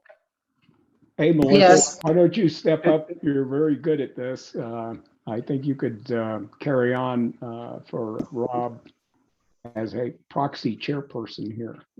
Well, I'm happy to jump in, I'll but I'll- second that. Second, okay, if you all would like me to, I'll be happy to, unless somebody else wants to do that. No, please do, Melissa. Okay. All right, so we are then considering LU 12 and LU 16. And what I was hearing recently, and Rob, jump in, please, whenever you get a chance, that there was, it seemed like you all were going down, wanting to change these policies to reference the survey in the policy itself. Is that correct? That is correct. Okay, so one idea would be to preface LU 12 with the the 2020 DPF survey results indicated that the majority of area residents do not favor additional commercial development, period. Is that correct? Boy, does that say it rather well. I didn't write it down, so it's recorded. We'll have to catch it. And But then, I trust Go your ahead, Liz. memory. Liz, go question ahead. is, okay, thank you. But my question is, if we are saying that we're going to leave this open, as description below, providing a general indication, then we're saying we're seeing the survey, but we're not going with the survey. So we're going to leave this in there, making it more general and more open to interpretation in the future, even though we're saying the survey is saying we don't want growth in the residential and the commercial, the rural activity centers. So we're just kind of like justifying why we're not saying what the survey wants. I'm not understanding that translation that you said, what Rob said, because if we're trying to follow the survey, then let's just follow the survey and make it say only in rural activity centers and no development larger than what we have now. I mean, like what the first part of the statement said. Somebody clear that up, because if we're going to put in that justification and saying, but the survey said this, doesn't it look like we're going against the survey? I'd like to comment on that. And Thank you, my honey. answer- Thank you, John. My answer to that would be no, it doesn't, because that sidetracks the actual process that is involved with making zoning changes. You can apply for a zoning change, but you want some criteria here that tells P&Z Oh, staff and everyone okay. else, the Board of Supervisors, what kind of things they've got to look at when they are looking at the survey results and saying, gee, most residents don't want this. Okay, if we have something like, okay, as a for instance, an adult bookstore, and the zoning, somebody comes in and says, well, we want rezoning for that. Well, first we've got the survey, and then we have a number of other criteria that we have to look at it from in order to make a decision.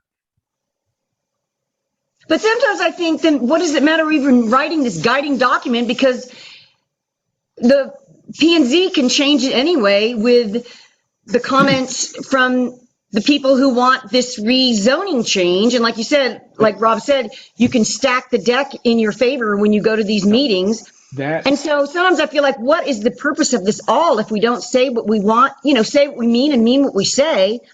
And like when we were talking about trails, Patrick McSweeney said, put it in what you want. If they discharge it, or if they do, at least it's in there.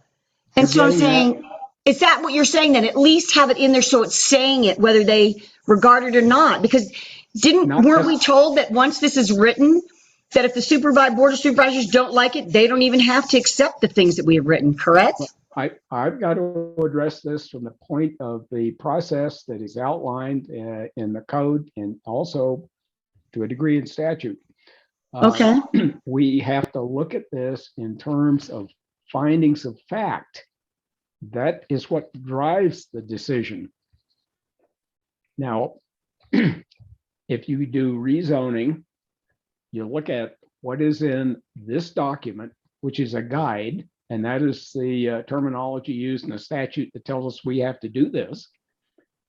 The facts of the matter may not necessarily fit with what everybody wants. If everybody wants something that is contrary to the zoning code or statute for that matter, let's say the ADA, then everybody's going to look at it and say, well, you didn't listen to us. Well, we couldn't listen to you in a case like that. So having everything in here stated the way it is, it is not contradictory, and it doesn't tell the Planning and Zoning Commission and the Board of Supervisors that, yeah, you got to ignore what the community wants. No, that's not at all the case. And in reality, when staff, P&Z Commission, and Board of Supervisors look at it, these things get considered to a far greater degree than you would think. And I would encourage you to attend Board of Supervisors of Planning and Zoning hearings and listen to what is being said. And I'd just like to follow up on what John said and just bring to your attention, he mentioned the findings of fact. One of the findings of fact for any rezoning, conditional use permit, subdivision is that the proposed project meets the goals and policies of the area plan and the comprehensive plan. So that is where these policies are looked at and do have a lot of effect. They are policies. They are not, as Harriet mentioned, the rule of law. That's the zoning ordinance, but policies do have a lot of influence on decision making. And so that's why these two policies, LU 12 and LU 16, the community has been very clear that additional commercial zoning is not needed. The question really is, in your rural activity centers, which if you remember, the whole purpose of a rural activity center, and there are very specific descriptions about where they are in this policy. And then in 16, there are very specific descriptions about the size of the rural activity centers. This is where the community has indicated commercial zoning should be. So we do know that there is existing vacant commercial zoning in the area. We also know that you are limited in terms of development by water capacity and wastewater capacity. Those are limiting factors there. So really the decision is, do you want to consider rezonings at all in your activity centers that meet specific criteria that may be beneficial to your community? There could be a small grocery store that wants to do a rezoning in an activity center. And if these policies are written such that that's excluded, then that would not be considered to meet the intent of the area plan. And we've got a couple of hands up. Liz and then Harriet. So Liz and then Harriet. Okay, so I'm trying to understand this. You're saying we don't want growth in rural activity, but if something squeaks through, then this is what they have to follow. What do you mean by squeak through? Nothing was. Well, if the survey says, and what we're hearing now from the community is they don't want an expansion of rural activity, but in the future, I guess squeaks through and goals change or people's demand for a certain, like a sprout, then this is what they have to follow. So I see your gist on that, but then it seems like everything we write, I don't know. The more we get into this land use, it just feels like we don't want this, but if it happens, these are the criterias. I think we need to remember who we're addressing with this. The planning and zoning and the board of supervisors. And I think we need to remember what the survey said, that we don't want increased traffic, increased density. We don't want more commercial. But I think I hear what she's saying. If it does get passed, because they can go above, this is the guidance document. If they do, we should have something in here. If it does expand, this is the criteria they have to follow, unless we have it someplace else. I mean, I get what she's trying to say. We don't want it, but if it does happen, if needs change, this is what they have to follow. Is that correct, Melissa? So if there's just to phrase it a little bit differently, if there is a rezoning request, okay, then there may be applications regardless of your right policies. Right, and we have to have some kind of evaluated. Right. So I'd like to add one thing, and I'd like to say that both Liz and Melissa have done a very good job of making this pretty plain to everyone here, I think. Yeah, I just wanted to make one comment out here. There's a whole bunch of people trying to bring not just a Sprouts, but a Trader Joe's out here. And so some of that energy for a new kind of commercial activity has already begun. And I don't know if it was reflected or not in the surveys, but I'm getting emails constantly about sign the petition to get Trader Joe's or Sprouts or somebody like that to build out here on some of this commercial land. So change is already out here, and I think we've got to be just cautious about what we say we can and can't. Right. I know. And just to look at, so this that's on your screen now, D, which is struck out, is current language in your draft policies, where it says which should not exceed. So you're your total zoning, commercial zoning should not exceed 5 acres at each corner of the intersection. That's very specifically limiting the size of your commercial rezone, your commercial zoning. Okay, that says rezoning. That doesn't include the zoning that already exists. That says rezoning for new zoning. I think we discussed that between the time that that I submitted these comments, and we decided to limit every corner to 5 acres with a total of 20 acres. Okay, I wanted to show you how that policy did get revised, but I need to do a new share.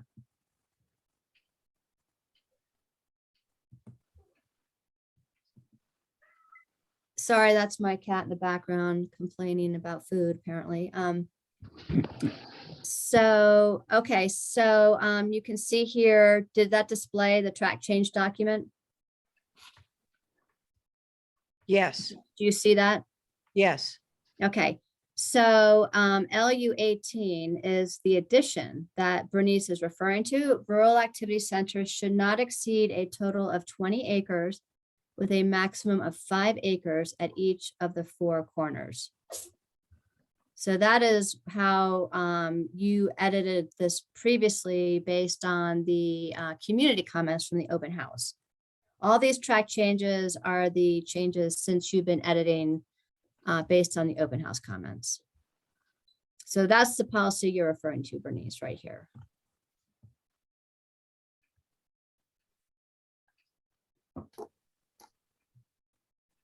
Okay, so does anyone have any questions on that? Can we go back to the other document?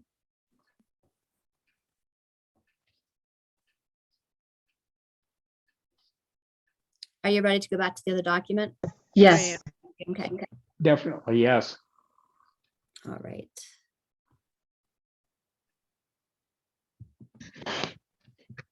Okay, so with that in mind, then,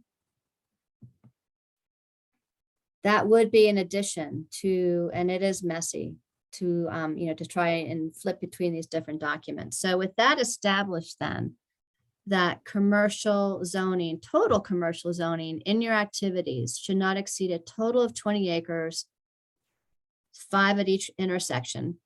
That might be set context for reviewing 12 and 16. So if you have control over what the rezonings look like by way of limiting the size and then also setting out specific criteria. Here, adverse impacts on the adjacent neighborhoods are minimized. The zone change is limited to the land area needed for the planned use. Rezoning should be limited to the 600, and this is still in here with that additional policy. Then it kind of is reiterates, they reiterate each other.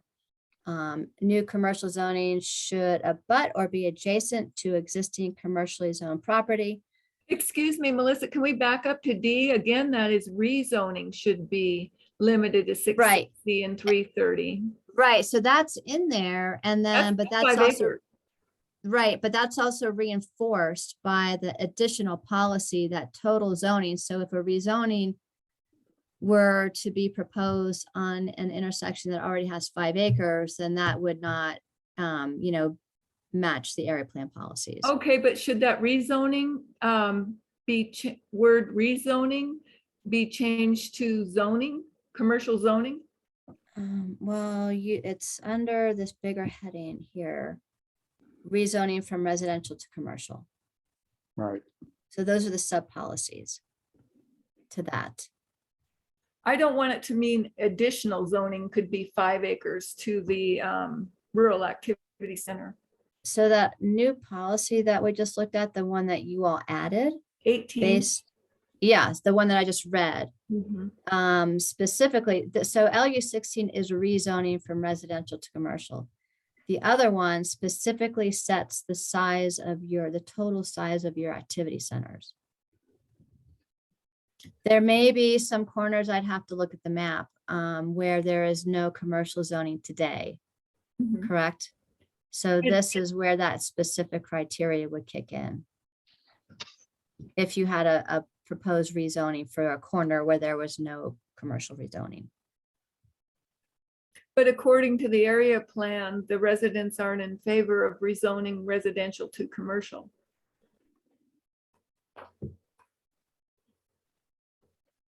According to the survey.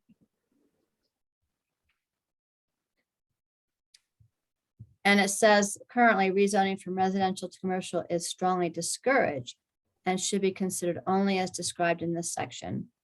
Every effort should be made to utilize existing commercially zoned land prior to requesting a rezoning to commercial.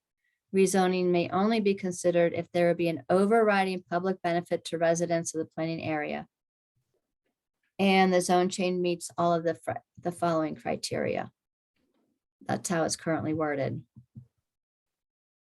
Just go back here. I think as it's worded, it works pretty well.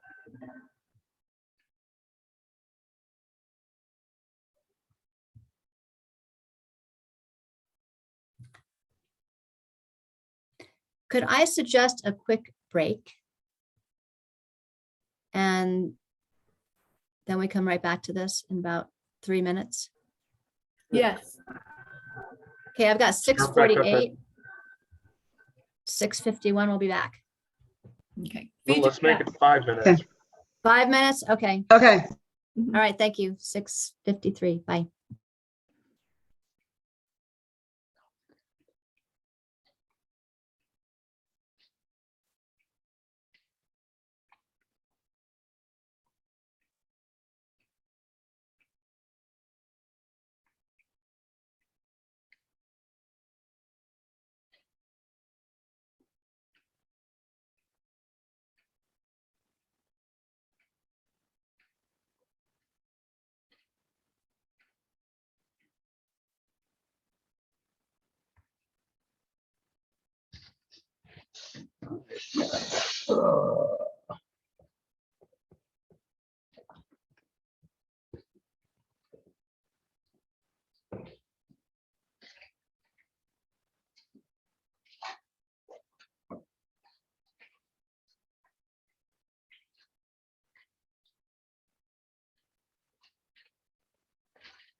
Hey, John, are you there right now? What was that, Rob?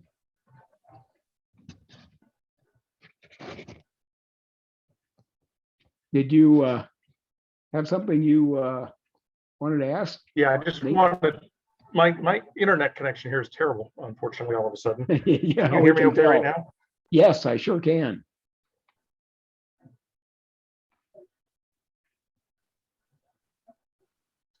We all can. Okay, well, fortunately, the bar is almost closed, so all the noise is done.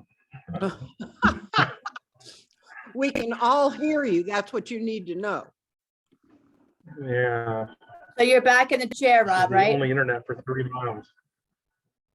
Say again? You're back in the chair? I will try. Hey, Rob, just out of curiosity, where are you right now? I'm about 5 miles away from Alamo Lake State Park, Oh, which is I, northwest of Wickenburg. okay, I know where that is. I been out in that country more than a little bit in the past. So yeah, you're out in the des, all right. Rob, can you There hotspot is from your phone? one internet connection in 30 miles. No, it's a local bar that has satellite Wi-Fi. Rob, can you hotspot from your phone? I cannot. It doesn't have a good enough signal. Ah, okay. I spent most of the day yesterday testing different places to see if I could try something better than this, and there wasn't anything.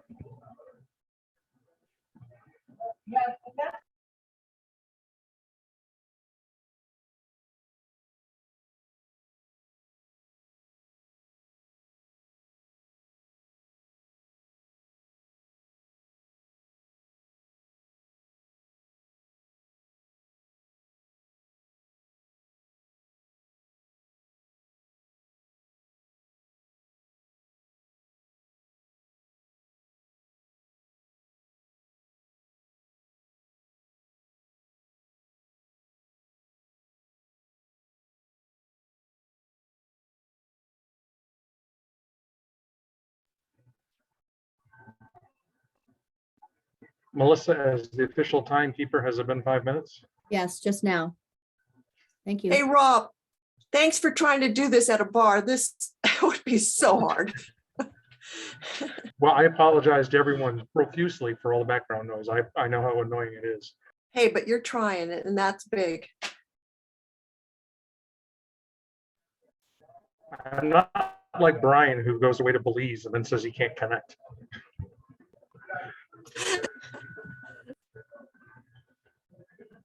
All right, so we left off doing a comparison, I believe, between the big picture philosophy question here is, do we try to say we just don't want it and end with a period, or do we say the survey and we don't like the idea, but we recognize it can, rezone applications can happen, and if they do, here's the criteria that we believe they must meet in order to be considered.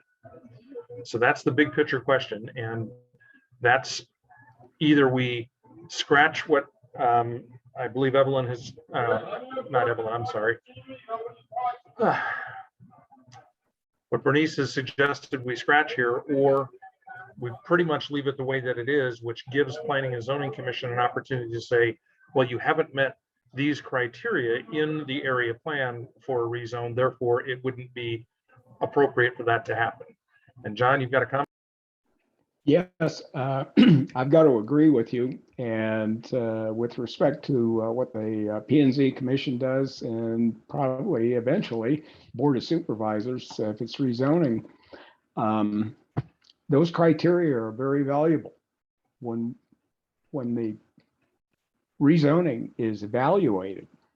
So, and I think they really state it rather well. These are the kinds of things that are looked at and have been for quite a while.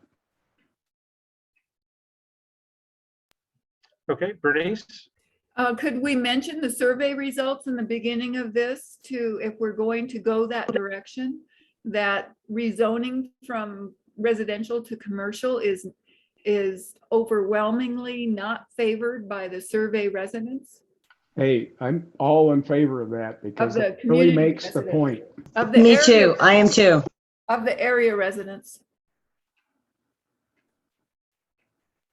It is far better to say that than it is to essentially put in wording that says, oh, we're going to let you vote on this, which is some of the statements we've had asking for approval based on support of the majority of planning area residents. No, far better to put the survey results in. Yes. Okay, so we've had a suggestion to add into this a direct reference to the survey results on this particular question. And if we were to do that, then we would leave it that the way pretty much that it exists today, but reference that survey so that the power of the survey stands behind LU 12. Does anyone have any comments before we take a quick vote on that? That's the meaning of the survey.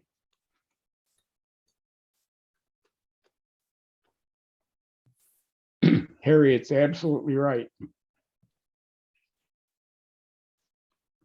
Okay, so the proposal's been made that we incorporate into LU 12 a direct link to the survey results, so showing the opposition to new commercial development, and that we leave it otherwise the way that it is. So this additional criteria would have to be considered in addition to the survey before any kind of a rezone could be approved.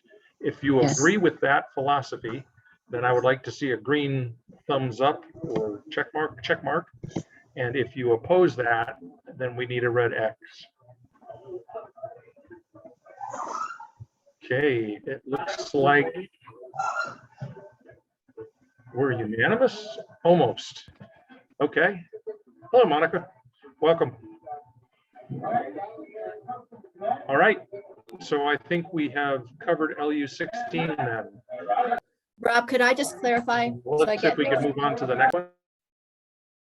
Rob, this is Melissa, could I just clarify before we move on to 12 then? So just to make sure that we capture this, that in the opening sentence to LU 12 then will reference the results of the survey. Is that where that change was added?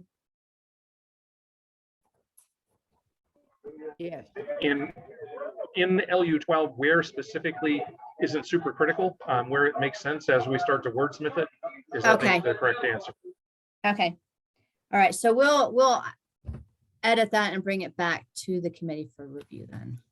Melissa, when do we do that? Once we do these edits, are we going to do it after the open house, before the open house, after we're done with comments?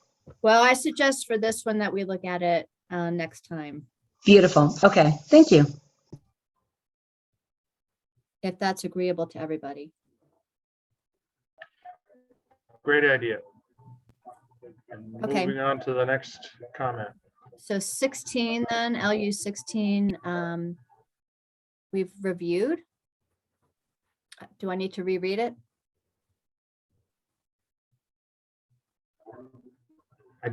No, I don't think so. because No, we- I don't think so. We just went over it. Yeah.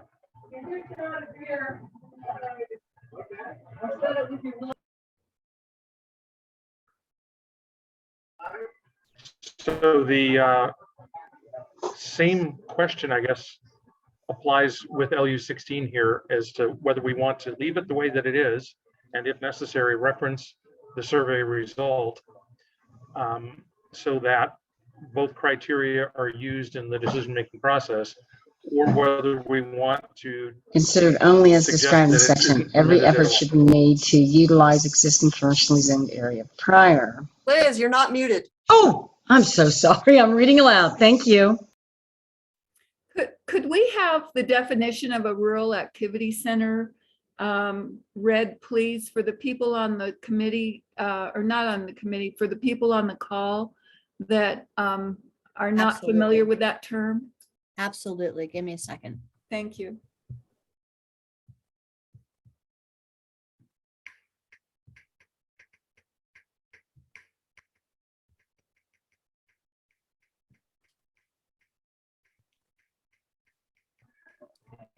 Melissa, do you have that handy? Yeah, hold on, Rob, I'm getting it. Sorry. Let me I've got to pull up another document if you can give me a second. Bernice, was there something in particular you wanted to make a point about, or? Well, I just think some of these terms I get confused with, and I've been on this committee for 2 years. And there's been other people that have asked me about it, and I couldn't really come up with the exact terms for the definition. Let me see if this will open in the same tab. Did the glossary open? Yes. Okay, all right, hold on.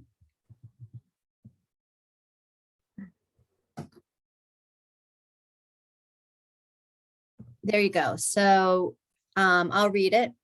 Rural Activity Center means a designated area that is appropriate for locally serving retail and service businesses or as a focal point for the community in which it is located. Looks like we need some additional words here. It is a centralized, concentrated area of locally oriented commercial, public, and semi-public services and activities and residential uses. Rural activity centers are identified by area plans and the regional plan. Thank you. And I'm so glad that we limited the size of it because the way this is written, it doesn't really have a limit on the number of acres it could be. It could just, you know, go down the road and be added onto.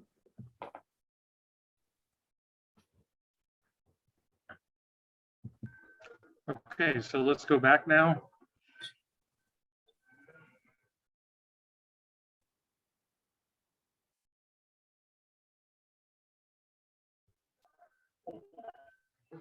So we're to the voting point here, and the question is if we should leave it as written and not incorporate the strikeouts, but incorporate the highlighted section there, then we would need to see a green check mark from you. If you believe we need to further discuss this, then we need a red X.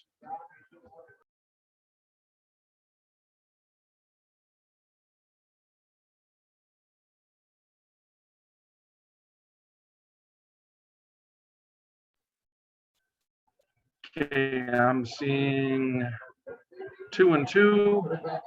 We need further discussion. All right, let's discuss this further. So Rob, I see 2 and 4 or 2 and 3 now. Yeah, the majority wants to discuss further, so that's what we should do. That was what the red X was, right? Are we looking at LU 16? Doesn't make sense.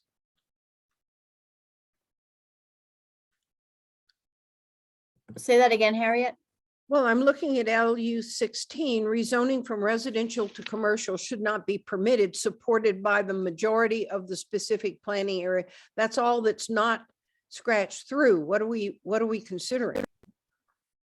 So Harriet, the not be permitted would not exist in this modified version. All right, it didn't make sense. It was oops. Okay. It's difficult to show the markup here as to what was changed. Yeah. So here I'm showing on this screen how it's currently written in 17. Oops. So it's currently written, rezoning from residential to commercial is strongly discouraged and should be considered only as described in this section. Every effort should be made to utilize existing commercially zoned land prior to requesting a rezoning to commercial. Rezoning may be only considered if there would be an overriding public benefit to residents of the planning area and the zone change meets all of the following criteria. So the change would be to strike most of that. Okay. Oh, okay. But as we talked about, this is Liz, as we talked about in the prior one, we don't want it, but if it happens, then there's criteria to follow, is what I'm. And the rezoning to commercial not be permitted is supported by the majority of the, so that would be our little tidbit saying we're supporting the survey, but if it does, I know no one likes to use the word squeak, but if it does happen and the majority wants something changed, this is the criteria, correct? That's why we want to leave all this in. That is the criteria, and it may be that this committee wants to add a criteria. Correct. Oh, you mean just gut all this and add a criteria and get this other criteria out? You were right. No way. That's a lot of work we did last time. I didn't mean take it out. I meant add another criteria. If you I want see. to be more specific, if that would make it more comfortable. I think letter D needs to be addressed for the word rezoning, because that's rezoning from residential to commercial. Melissa. We don't want another 5 acres. Melissa. We don't want another 5 acres into an existing RAC that already has acreage in it. That word rezoning is a problem for me. So I think Rob maybe your audio is delayed.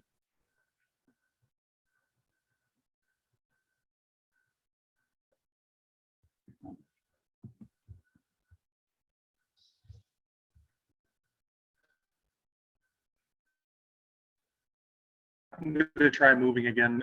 Please continue on me. Okay.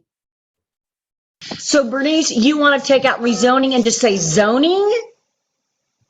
What do you Commercial want? zone- Okay, how about commercial zoning should be limited? Okay. I see what you're saying. Right, Be but- more specific. I'm against zoning from residential to commercial. And that's what it says at the very beginning of the sentence. Right here, rezoning from Right. residential to commercial. And then all of these, the A, B, C, D, those are sub policies to that. Mhm.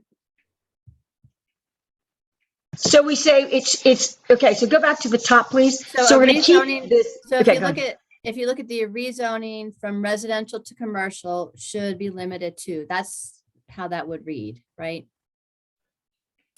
That adds to the acreage that's already zone commercial.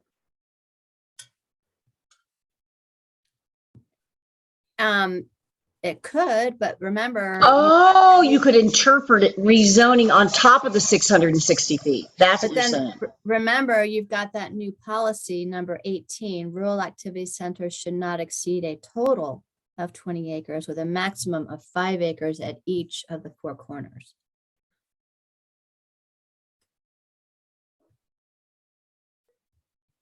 Go. Dave, go ahead. Here, unmute. Yeah, this is pretty, I don't know, it's getting late. And I think I'm thinking if we just step back and each one of us look through this and see where we might want to make changes, then, or not, what we'd like to see, then come in and take a look at the whole thing, because if we're trying to go piecemeal on this and that and that and that and that and vote on this and that and that, I think it's really a little too large of a job to do right now with this many people. I think it's good to have a discussion. Well, I think it's good to have a discussion even before we go review it by ourselves. Because I was saying, no, I want to say do not permit, but we have to say, in case things change, these are the criteria. So we don't want it, but if it does change, because someone can go over, this is just a guidance.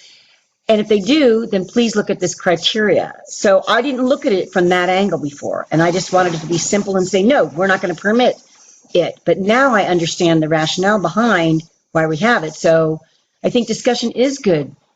And then maybe we can go, after this, we can go think about it ourselves. What do you think about that, Dave? You think we should just not have a discussion and just?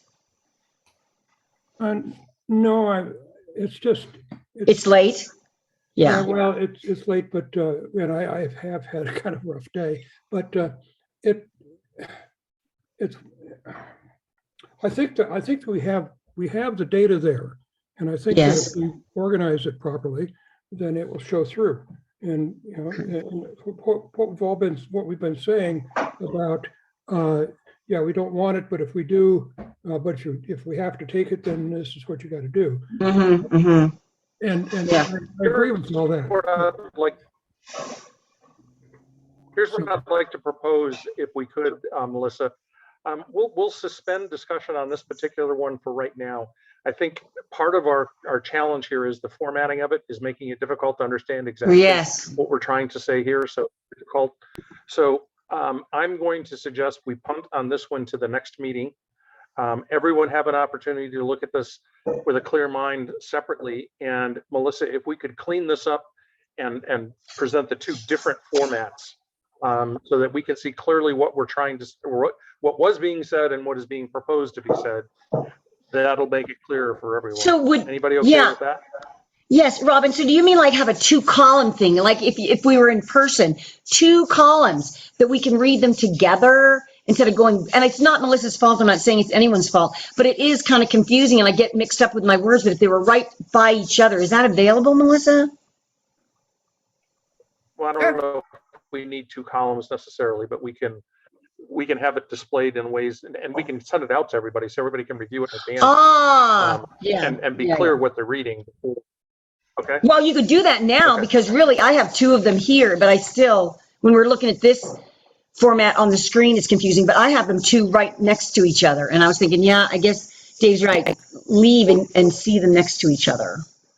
Can we preface it with the results of the survey also? I don't know if we're going to preface it, but we should include those in it. Yes, Yes. absolutely. I think it was, everyone agreed that was a good idea to add. So So we Melissa, we'll added take that. that for. Yeah, we added that to 12, and now, just to be clear, we're also adding it to 16, what is actually 17? Yes. Okay. Harriet? Yeah, I'm just following up on what Liz just said. In all of these things that are very contentious or seem high-handed on our part, God forbid, we could just have in parentheses by each of these what the vote was on the what did we take? Survey. Thank you. I'm tired. On the I survey, know. refer to the survey results, maybe in some, go to the footnotes or just put it in parentheses, but show we are following what the people say. Yes. Yes. And that'd cover our ass is what I'm saying. And doing the right Well, thing. I'm not going to comment doing the on your right ask, Harriet, but I am going to say that Never we're mind. planning on incorporating the survey results into our document. And Yes. so anyone that is interested in looking at the survey, it will be contained in that Right. same document. And in these contentious issues, there's no harm in Right. referencing a specific location where that is. So You may not have data happy people or data savvy people. You may want things that people can just read in context and say, oh, gee, that many people supported or opposed. It's an easier feed to people who are not normally dealing. okay.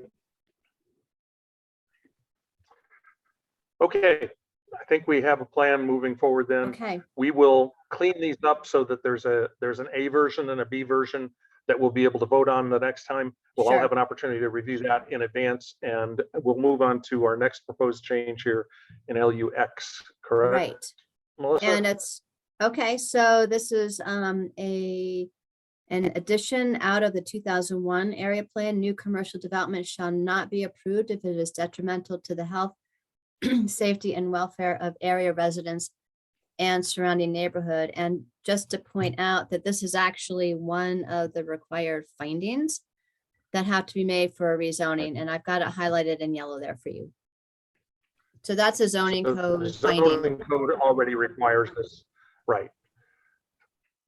So there is no reason to have it here since the zoning code is overriding anyway and covers, is what you're saying. Is that correct, Melissa? That's what I wanted to point out, that it's in the zoning code already as a required finding. Well, this could be a guide to the new zoning code, and shouldn't it be in there just in case the zoning code changes and they decide to take it out? If we tried to Bernice, if I could duplicate just- everything in, No. Yeah, I mean, that's actually coming out of Arizona revised statutes, that this language is a finding that we would want to continue. We would not just remove that from the zoning code because then I don't believe it would match the statutes. You know, Would gonna it hurt add- to leave it in? people, let's You don't- wait for Harriet. Had a comment? Well, Harriet? Nope. Dave, yeah, you're yes, next.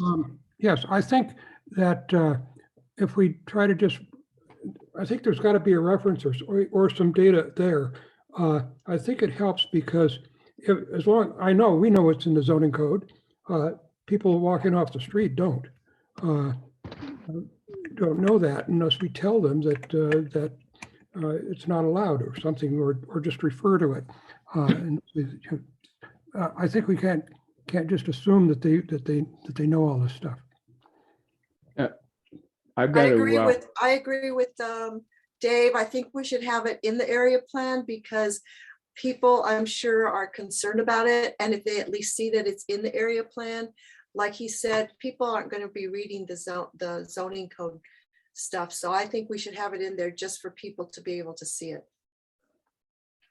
I would, as someone who has gone through the process before, I will tell you that absolutely you read the zoning plan Absolutely. because that, And that is critical to your success in this process. But John, go ahead.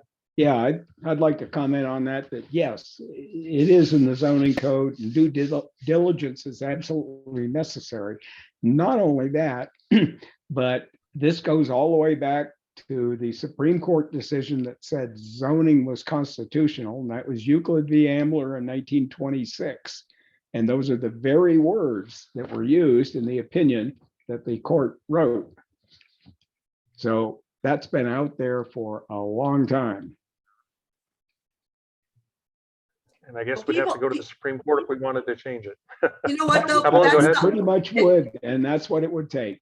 But you know what? The government does what it wants because there are places where people are living in bad areas and nobody's doing anything about it. So I think at least if it's in the zoning code, people see that we're concerned about it.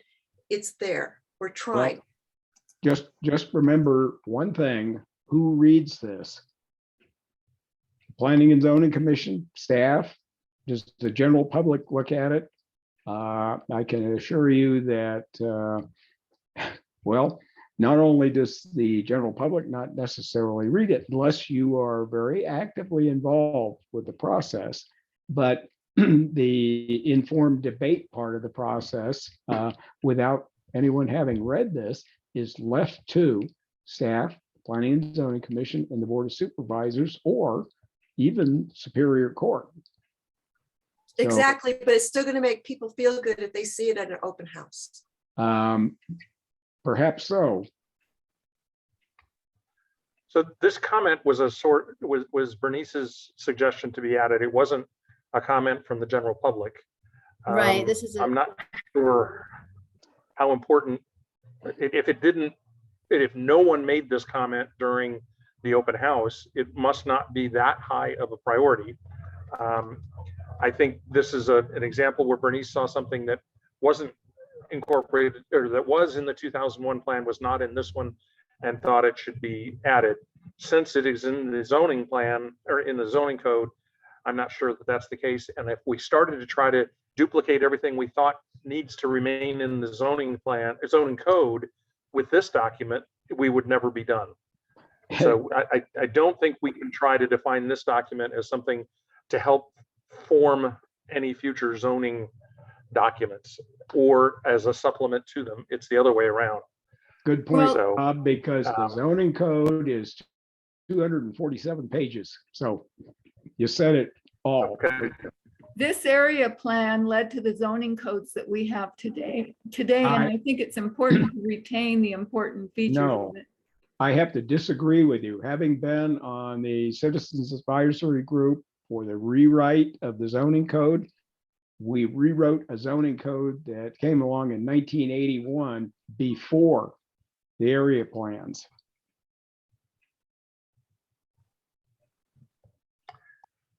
Okay, so let's take a quick vote here on the proposed addition of LUX here as we're reading it. If you would like to see this added to the document, then we need a green check mark. If you believe it's not necessary in the document, then we need a red X.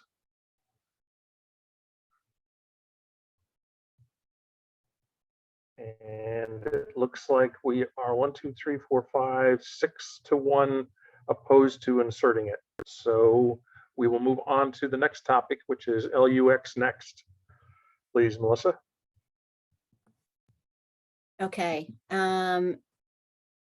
LUX, well, actually LU17, there was a change to that. And I guess we need some clarification on this because the policy that I see is actually LU22, environmental impacts should be carefully considered in reviewing new industrial projects. So I don't see a current draft policy that has this exact language, but the addition here was water resources. So I don't know, Bernice, if you've got a clarification for us on that. the policy that I see again is number 22, environmental impacts should be carefully considered in reviewing new industrial projects. I think water resources ought to be considered in reviewing all industrial, commercial, residential.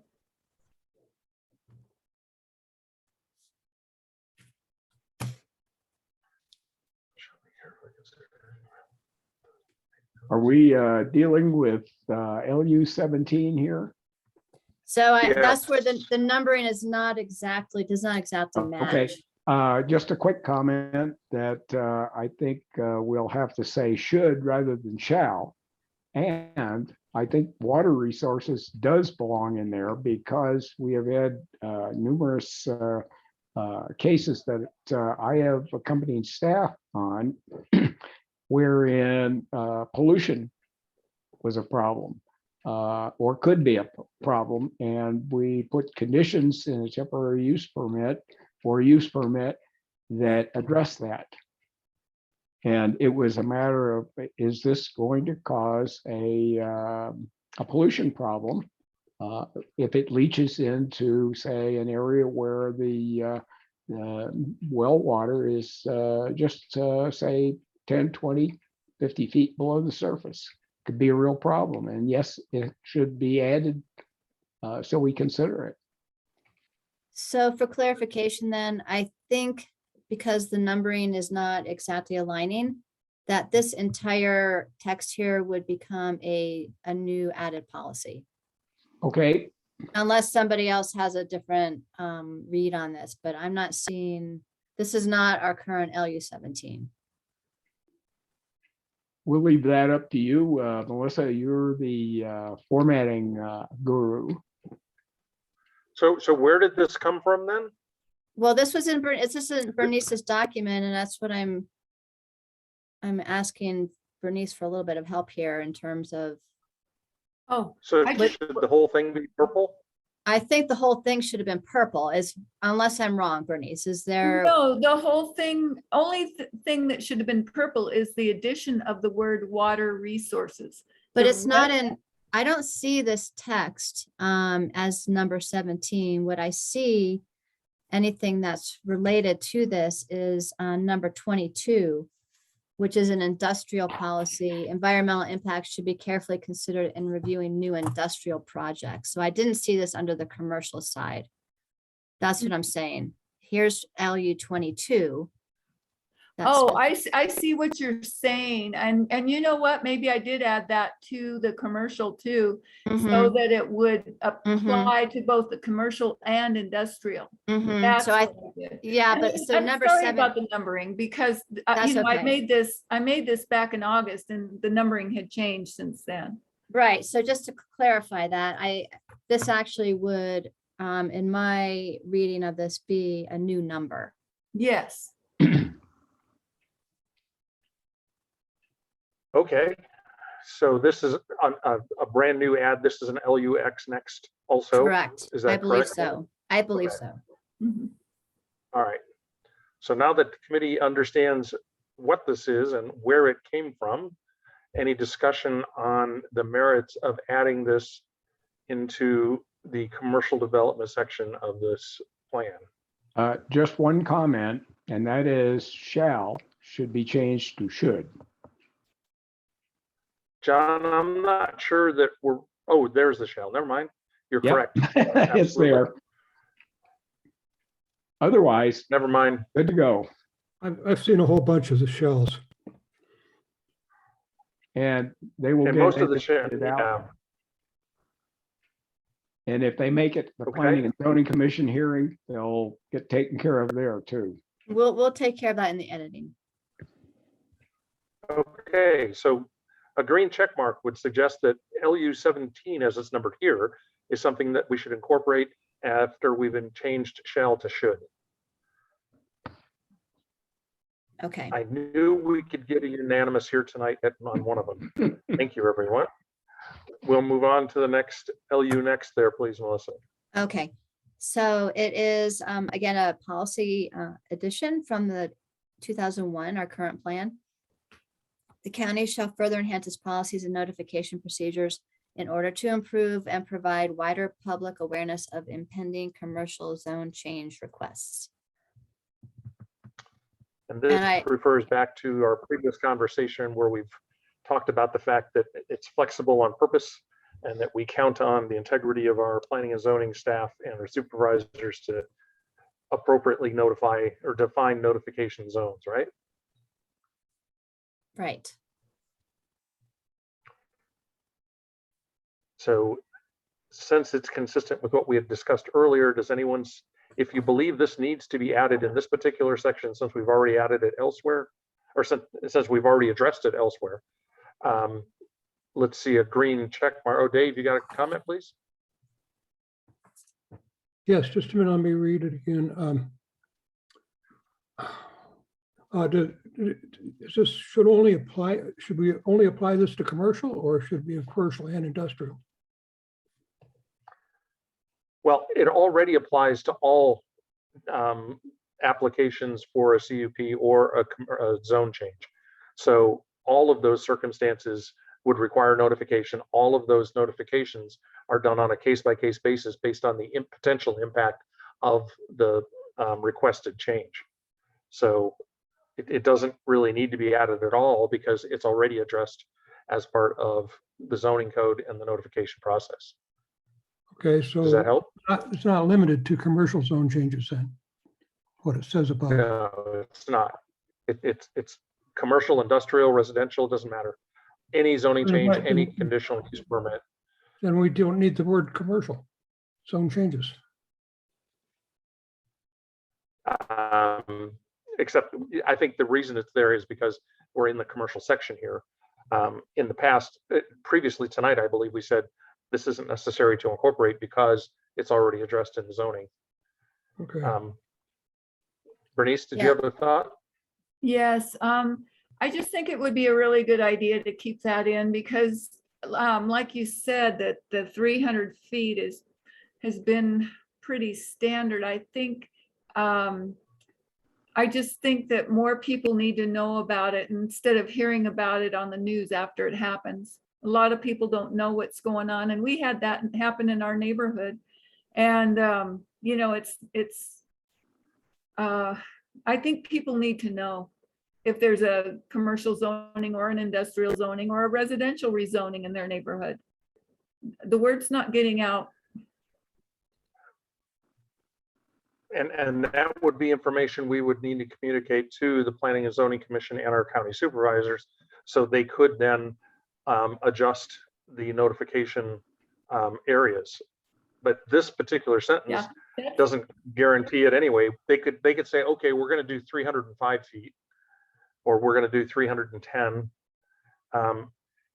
We really need to rely on the professionalism and the experience that P&Z and county staff bring to the table as to what these kinds of areas should consist of. I don't think it would hurt to enhance the policies and the notification procedures. But what does that look like? What does enhanced Well, look like? maybe going out a half a mile.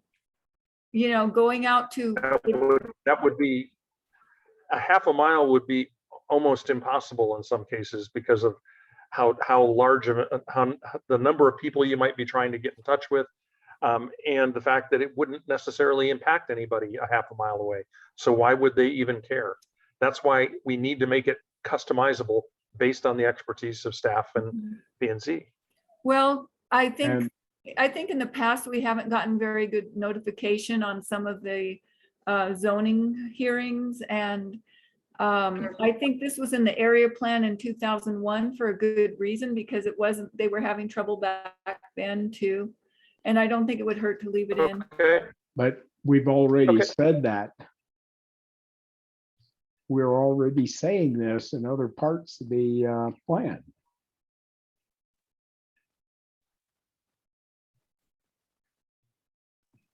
I feel like I'm having a wicked Okay, deja any vu moment right now. You're not alone, Monica. Because we've discussed this numerous times, and it's my recollection that every time we've said, we have to count on those people that can best understand the potential impact to properly size the notification area so that those people that will be impacted by this proposed change are aware of it. This addition as it's written really doesn't say anything other than to enhance it somehow, which it is so ambiguous as to really not have much meaning at all, in my opinion. And I'll add one other thing to that. I think adding any specific distance beyond what is legally required is very arbitrary. Okay, Harriet, you had a thought? I call the question. Okay, let's go ahead and vote on this one. If you would like to see LUX as it exists incorporated, then I need a green check mark. If you would like to not incorporate this, then we need a red no sign.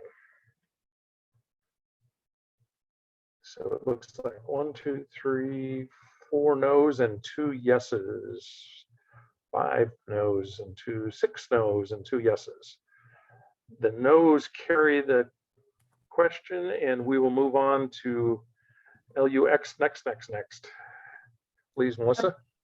Okay, and this is again an addition back from the existing plan. The county should amend the zoning ordinance to require all applicants for a commercial zone change to hold a neighborhood meeting prior to the Planning and Zoning Commission hearing, with posting of the property and notification the same as required of county hearings, except that the range of property owner notification is extended to 1/2 mile, and invitations shall be extended to the appropriate county supervisor to attend the neighborhood meeting. So just to clarify, the county zoning ordinance was amended, and all applicants for commercial zone change are required to hold a neighborhood meeting prior to the commission, actually prior to applying. And the property is required to be posted. And we do send notification out, so that has been done. Who do you send a notification I out think to? All the property owners within the minimum of 300 feet or usually greater than 300 feet of the boundaries of the property where the change is being proposed. You know, I don't think 300 feet is enough, because what if somebody's going to put it down at the end of the road where all their traffic is going to go down a dirt road in front of people's houses and then. Yeah, it's a minimum of 300 feet, Bernice. And, you know, particularly in areas where there are large properties, we look at extending the boundaries to incorporate all of the properties who would be impacted. You know, not just, I mean, realizing obviously in areas like Donny Park where there are large properties and 300 feet may only extend to a handful of properties. So right. We look at that every time though. Yeah. And that's the minimum. And, you know, our zoning ordinance gives the flexibility to extend well beyond that. And we've done that in many cases. Because, you know, one of the requirements of the zoning code is to take a look at who would be most impacted by the projects. And that's pretty clearly written in our public participation plan requirements of the zoning ordinance. So can we take Okay, it? Harriet, and then Yeah, this is taken care of at another level, at a higher go level. ahead, Harriet. Can you hear me? Yes, go ahead, Harriet. I think his audio. No, I was just going to say, so this is taken care of at 2 different levels. Planning and zoning will look at it and the county will look at it as well. And so we don't need to be redundant. That's one perspective, certainly is. I think And this Liz, was you have a important for thought? I think this is important, and it was in our area plan that we have now. And So Bernice, so you're Bernice, if I could ask, we really need to use hands because of the poor internet connections. Some of us, like me, are suffering. So if we could raise hands, that would help talking over. So Liz, please go ahead. Yes, I was saying, so you just want to add, Bernice, to this, the statement, the thing you're emphasizing is you want it to extend to 1/2 mile and then have an invitation. We don't have an invitation to supervisors to the neighborhood meeting. And that's what you want to add, those 2 parts. Yes, thank you, Melissa, for underlining those. That's what you want to add? Yes, thank you. No, Okay. Liz, all of this is new, Liz. This Oh, I entire know, but that's what she wants to paragraph is emphasize. That's what she wants to emphasize. new. Okay. So And I don't know believe we why we're just had a writing a whole conversation about paragraph with half a two mile. things. Right, that's what I'm saying. We already talked about that we have the minimum, but they can extend it according to planning and zoning. And so she's wrote this whole paragraph just for these two things, I correct? just So thought can't we that- just incorporate? Go ahead. No, that paragraph was in the 2001 area plan that we have now, because 300 feet was not adequate then, and it's not adequate now, and it's being used on some of the rezoning requests, and people are not finding out about them in time to do anything about it. Okay. I just want to understand, what were you trying to emphasize in this? Because I thought we had something like this earlier that we just discussed. You did, and then you decided not to include it. If you took this and used just the last part of the sentence or paragraph that's highlighted, Mm-hmm. and say property owner notification Oh. should be Extended. extended to a greater distance to Hmm. incorporate, just something a little bit less specific than a half a mile, because there are some Okay. cases where that may not be needed. Correct. Melissa, you could say extended beyond the statutory minimum. There you go. There you go.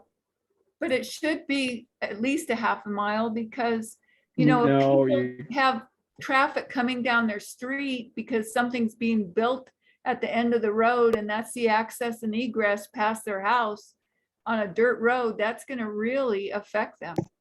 I think we have gone over the reasons. Yeah, we why did. We shouldn't use an arbitrary standard like that. Correct. Because it may not fit all cases.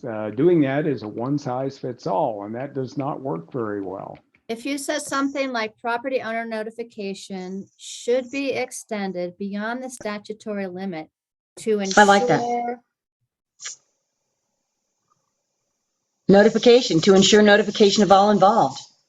There you go. Or just to. Oh, there you assure go, Lynn. Adequate, you could say just to assure adequate notification. Adequate notification. To all Simplify it a little affected, bit. to all affected properties. And then Well, do we isn't want to that add, the invitation? They'll keep it as simple as possible, and that's implied that affected property owners are to be notified if you're going to extend it. Agree, keep it So I'm simple. going to play devil's advocate here and suggest, if I'm going to build on a corner of Silver Saddle and 89, do I have to notify everyone north and south on 89? Because everyone will be affected. Right? Anybody that uses that road. Okay, didn't they just do that across the street from Buddy's Welding when they were gonna rezone that county property? They put a big sign in front of it. So if you put a big Okay. sign in front of your property, that might suffice. But that's not what you're saying here. Property owner notification is different than posting. Yeah, And- and and Ah, what right, you're suggesting posting, okay. Why That is it wasn't- different? Because the property owner notification is the actual mailing of a notice to every property owner. The posting is the notice put on a stake on the property. For anybody who walks by. Yeah. And the other thing I'd like to note is that property there at Copeland and 89 that is now a detention basin was not rezoned. The property simply became the property of the county. It was donated. That's the backstory on that. What if you said property owner notification should be extended beyond the statutory limit to ensure, oh, that just left me. I'm sorry, it's late. How I about- had a Adequate notification?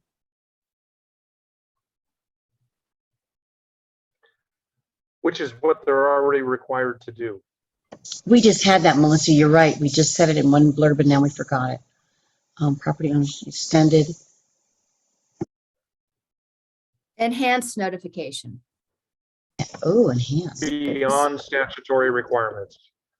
Right. Beyond statutory requirements or that we were. To ensure enhanced notification, and then just leave it at that. And it's gonna, then it can be customized for each case. Yeah, Yeah. Works. that would work. And if we want to invite the supervisor, there's no reason not to do that. Right. So let me reread that then. Property owner notification should be extended beyond the statutory limit to ensure enhanced notification. An invitation should be extended to the appropriate county supervisor to attend the neighborhood meeting. Yes. The only problem is the neighborhood meeting is, if this is all we use, then we're not even talking about the neighborhood meeting. Because we're striking everything above it, so. I think. But I thought we had it written before, right? Because we didn't want to be redundant. I thought that's what we were talking about, the sentence before it. Don't we have it written somewhere about neighborhood meetings when things are changing? And we didn't want to be In the redundant. We were just. zoning code. Yeah, that's No. required by the zoning code. The public Okay. participation plan is already in there, so you guys did not add that addition, that suggested policy. I think it would be easy just to keep it as it is in the 2001 area plan, which is just exactly how it is here. But the zoning code has already been amended. This is already required. Well, when it gets amended again, this would keep that in there. I don't, you know, Bernice, that actually We can't goes, what if everything, Bernice. and I have to say that now state statute requires us to include public participation planning, so that's not going to be, that will not be removed from the zoning ordinance unless state statute changes, and then that's a whole nother question. Okay, so I think we need to hold a vote here on the proposed changes. Melissa has captured it. I'm not seeing that displayed on my screen. That could be my fault, but Melissa, if you could read it for us, please. Oh, yeah, I didn't type it, Rob, just so you're not, I just have it written down. I did not type it. Property owner notification should be extended beyond the statutory limit to ensure enhanced notification, period. An invitation should also be extended to the appropriate county supervisor to attend the neighborhood meeting. So the required neighborhood meeting might just, so that we know what it is that they're talking about. Okay. So I'd like to hold a vote on that proposed change to this LUX. And the people that agree with what Melissa just read, I would like to see a green check mark, and those opposed, a red X. And Bernice is our lone nay vote. So we will adopt the changes as proposed, or as just read by Melissa. And I will note that the time is now 7:45. Evelyn, you have a thought? I was just going to mention the time. Oh, okay. It is 7:45, and in the interest of wrapping up by 8 o'clock, I am going to suggest that we pause here. One of the things Melissa and I talked about earlier is another mini meeting is probably indicated here in order for us to get through the rest of this. So be thinking about dates and times for another meeting, a mini meeting in about 2 weeks to continue working through this.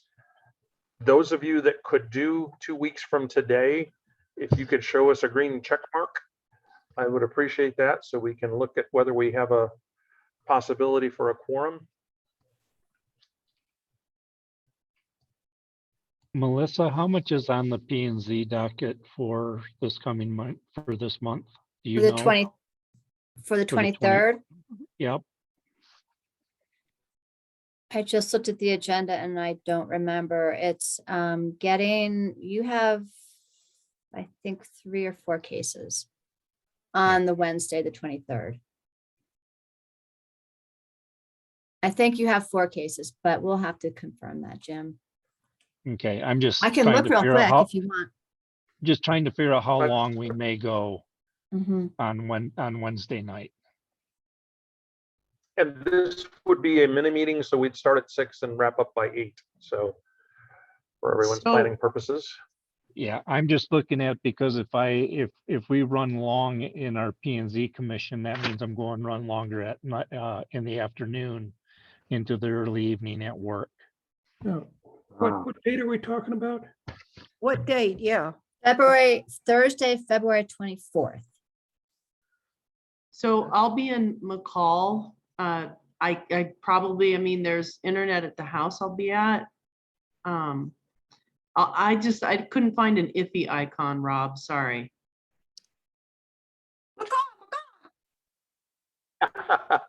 Okay, well, we appreciate you'll do your best. All right. And it looks like. And can 1, we, 2, can- 3, this is 4, Liz. 5. Can we say yes, but then if we back out, because I'm supposed to be out of state, but can we just say, You can have a conditional yes. yes, there's no, We want okay. to see if it makes sense. If it makes sense to even try to do it, then that's what we're going to do. We'll put together the invite and make sure that we're going to have a forum before we actually get to that date. But I just wanted to get a quick summary from everyone tonight. So it looks like we should have enough people, and there's a couple that aren't here tonight that probably can make it. So that will be our plan temporarily for our next meeting. So our next scheduled meeting is March 10th. So we'll have that one to hopefully review all of the changes that we've made and finish up the transportation and public safety.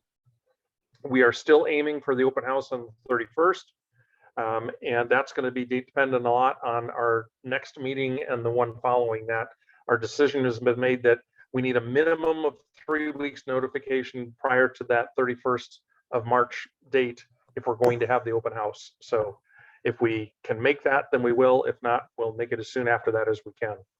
And those other dates are arbitrary based on whether or not we meet that open house date. So we'll see how that goes. Our next slide. Are we going to discuss the state land? Are we through with the state land? How did that turn out as far as amending the policies to We address started that? with that. Yeah, we started with that, Bernice. That was the first conversation we had this evening. LU5. LU5. I was just wondering, I wanted to write that down. It went too fast. I could send it to everybody. Oh, could you please? I'd appreciate it. Yeah. Okay. So Next slide then, Bernice, please. wait, can I ask one question? This is Liz, I'm sorry. Melissa, do you think we really be doing transportation March 10th? Because I'm on that committee, the only one, and I'm not going to be there March 10th. Is that for sure March 10th? Well, Liz, if that's the case and you can be at the next meeting, then there's a. There's what?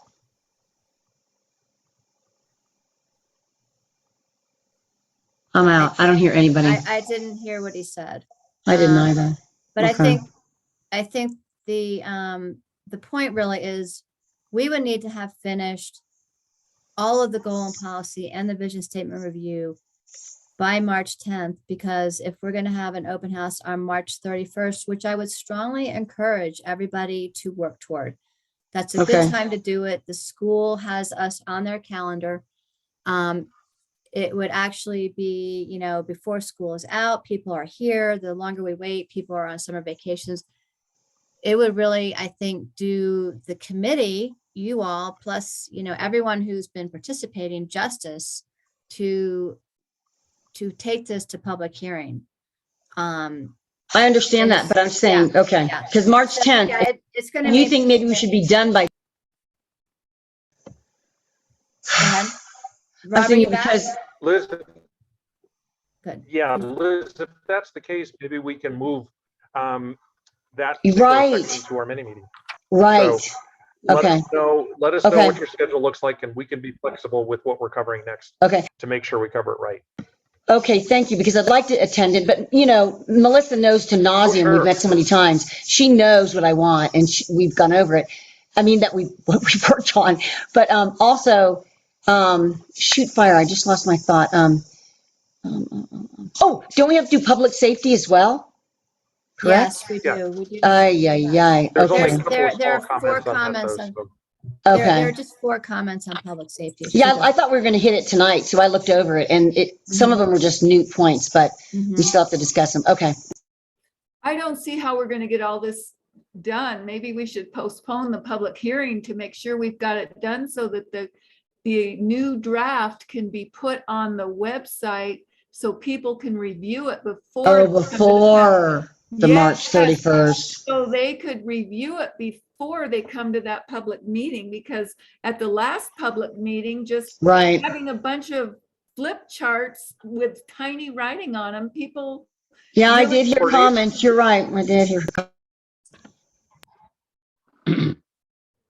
I've got a question for Melissa, and looking at the schedule, isn't the 31st the study session at the Planning and Zoning Commission? No, that's the 30th. That's the third. Yep. Okay. Yeah. Well, the study session So, comes to Bernice's the comment, month prior to the Planning and Zoning hearing on this. March 31st is a Thursday. So as far as getting public comment in that the Planning and Zoning Commission would hear, that would be a little bit later. Right. Your public hearing will be in potentially May. Yeah. And I will just like to remind everybody that the goals and policies were posted for a week or more after the in-person open house. And Oral comments. one other thing I'd like to point out about the study session at the Planning and Zoning Commission, public comment is not taken at that study session. Are we going to Okay. take public comment at the public hearing that we're having? the open house is for public comment. And Bernice, to your question earlier about should we just go ahead and postpone it? No. The answer, or postpone it now. The answer is no. Before Brian left, he and I and Melissa talked, and we said that we are going to continue to endeavor to try to achieve that goal. And if we do, that's great. If we don't, we won't. But we do have a cutoff date, and we understand where that is, and we will make sure that there's adequate opportunity, if not before, immediately following that open house, for all the public comment that's necessary on posted documents. How can people make comments, though, if they don't have the document in advance of the meeting? Does that work? I'm sorry, Bernice, say again. I don't see how people can make comments if they don't have the document in advance of the meeting. The same way they were able to this last time with poster boards or whatever, meeting with us one-on-one. That was very difficult for people, especially the online comments. I don't know, we got 40 of them from one person. Those were a lot of people that I helped. Okay. That I think helped we me, understand where we're actually. at with their schedule right now. And Melissa, if we could move on to the next slide.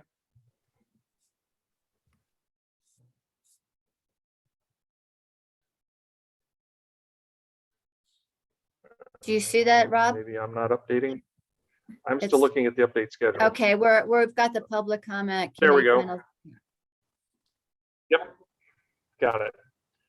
So I would like to give the members of the general public that are still with us here an opportunity to share any comments you may have at this point. If you do, please raise your hand so that I can identify you, and please limit your comments to a 3-minute time frame to be fair to everyone else. Any public comment from members of the general public? I am not seeing any hands raised. Yeah, Rob, this is Russ Weedman. Mr. Booker, Rob, looks like Yes, sir. Go ahead. Yeah, I couldn't see how to raise my hand, so I Okay. anyway, there was a lot of talk tonight about the range of notification that should be given when there's a application for a zoning change or something. And, you know, in a rural area, this when I guess the statutes or something were 300 feet, that's just totally ridiculous. I mean, it doesn't even come close to doing anything out here where I live. And a half a mile is nothing either out here. You know, there is one entrance off of 89 and it goes back probably a mile and a half, I guess, something like that before it ends. And if somebody was applying for a change at the back there, and then you notified people a half a mile away, that wouldn't even cover 10% of the people that live out here. It's, you know, and relying on the county to do their job and notify people, you know, and adjust that according to the area. I mean, that sounds really good, but out here where I live and what I've seen, that just hasn't worked. I mean, 300 feet's ridiculous. And I had mentioned what happened once before. I mean, 300 feet or a mile and a half, is that on the road? Or is that a straight line from their property boundary or what it is? And, you know, they had applied for a conditional use permit, I think it was, or some kind of a zoning change. County came out and put a sign on their gate, and there was no other boundaries that were within 300 feet. And so actually nobody got notified, and I just happened to see it because, you know, my gate was there. But, you know, it just 300 feet, a half a mile is not enough. Out here where I live, if something should be put up out on a sign, just like Bernice suggested at Silver Saddle or something, some way of really notifying the people. That's just the way it is. And, you know, she talked about cars on dirt roads creating dust for people. They were never, that's a reality. And she was right on all that stuff. I mean, you gotta accept that. And, you know. Okay, Russell, we're approaching 3 minutes here. Okay, well, she's also right about giving people a chance to review the document before your open house. So anyway, you know, thank you very much for the time to make the comment. I'd like to make a comment too. Am I on or not? Yeah, if you could introduce yourself. I don't know that Rob's audio is catching up. My name's Bill Hookers, my wife Kathy. We live within a half mile of this proposed development here on the state trust land. And I don't, you know, I was never notified of it. We're one of 3 houses that are within a half mile of that property. 300 feet wouldn't do it. That's just kind of a general comment on your discussion. I don't know how to recommend addressing that problem, but certainly affected neighbors need to be notified. We've had no notice of this. We got this notice from neighbors who probably are still on this meeting.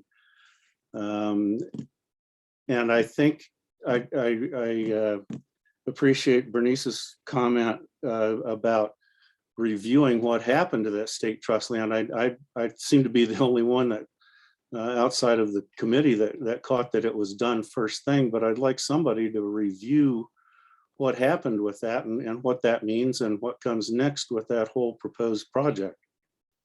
Thank you. Thank you. And if I could just clarify, there is no proposed project on state trust land. It was just brought to our attention that it has had some zoning that was put on it before 1981. So this plan is now taking a step to create a policy to address that. But we don't know of any proposed project. Rob, are you back with us? I don't hear Rob's audio. So if I could follow up on that, what did your committee decide on about that property? I don't know if you joined us earlier, but we'll review it later, but there's a new policy basically that encourages that be. I preserved. am sort of, Okay, there you go, Rob. I Thanks. apologize. Thank you, Mr. Cook, for those comments. I did hear the tail end of that. Can you elaborate on what you did tonight?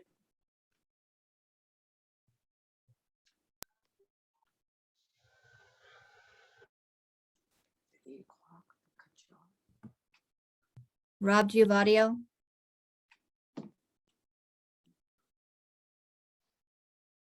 Okay, Mike, so I'll just say again that the committee has drafted a policy that encourages that be preserved as open space. And that's the extent of what you can do. Yeah, right. We don't have any authority other than over state trust land. Who That's a pretty would clearly. who would have that authority, and what will they pursue? Well, we don't know. We don't have it. Like I said, we know of no projects as state trust land, so we can. Yeah, that's not something that, the county has authority over, but the area plan. Please enter your host phone. Please press pound to continue. Okay, somebody needs to mute. If you could. I'm not sure. I think who it's that- Rob. It's Rob. Okay. So I hope that answers your question. We will, we've got that drafted, and we'll be sending it out in the policy document. And how can we as neighbors that are only within 3 houses within 3 miles of that property, half mile of that property, how can we get a copy of that policy? So we will have it will be in this area plan and in the draft of the goals and policies when it goes out to the open house. In terms of what the state land department does, that's something, very different. But again, we've got no indication that there's any current project being proposed for that property. Melissa, if I can say something, I don't think they understand that this area plan committee does not designate any kind of project, any kind of development. We don't have any control of that. All we're doing is updating a 20-year-old area plan. And we don't have any control of development that especially the state does. We do not do that. We are just trying to update a 20-year-old plan. And I think some of the public does not realize that. I think maybe they think we're doing this, and maybe they don't understand. We do not have that control. That's just kind of my understanding from the question. I think what the neighbor's concern has to do with is that the plan started someplace, and my impression is, and I may be way off base, but that this committee is reacting to that plan. Mr. Hooker, if I could maybe encourage you to give me a call so that we can talk about this in more detail, and I'll try to, explain, what we're doing with this area plan and some of the background to it. Would that be all right? Yeah, how do I contact you? I'm gonna put it in the chat right now.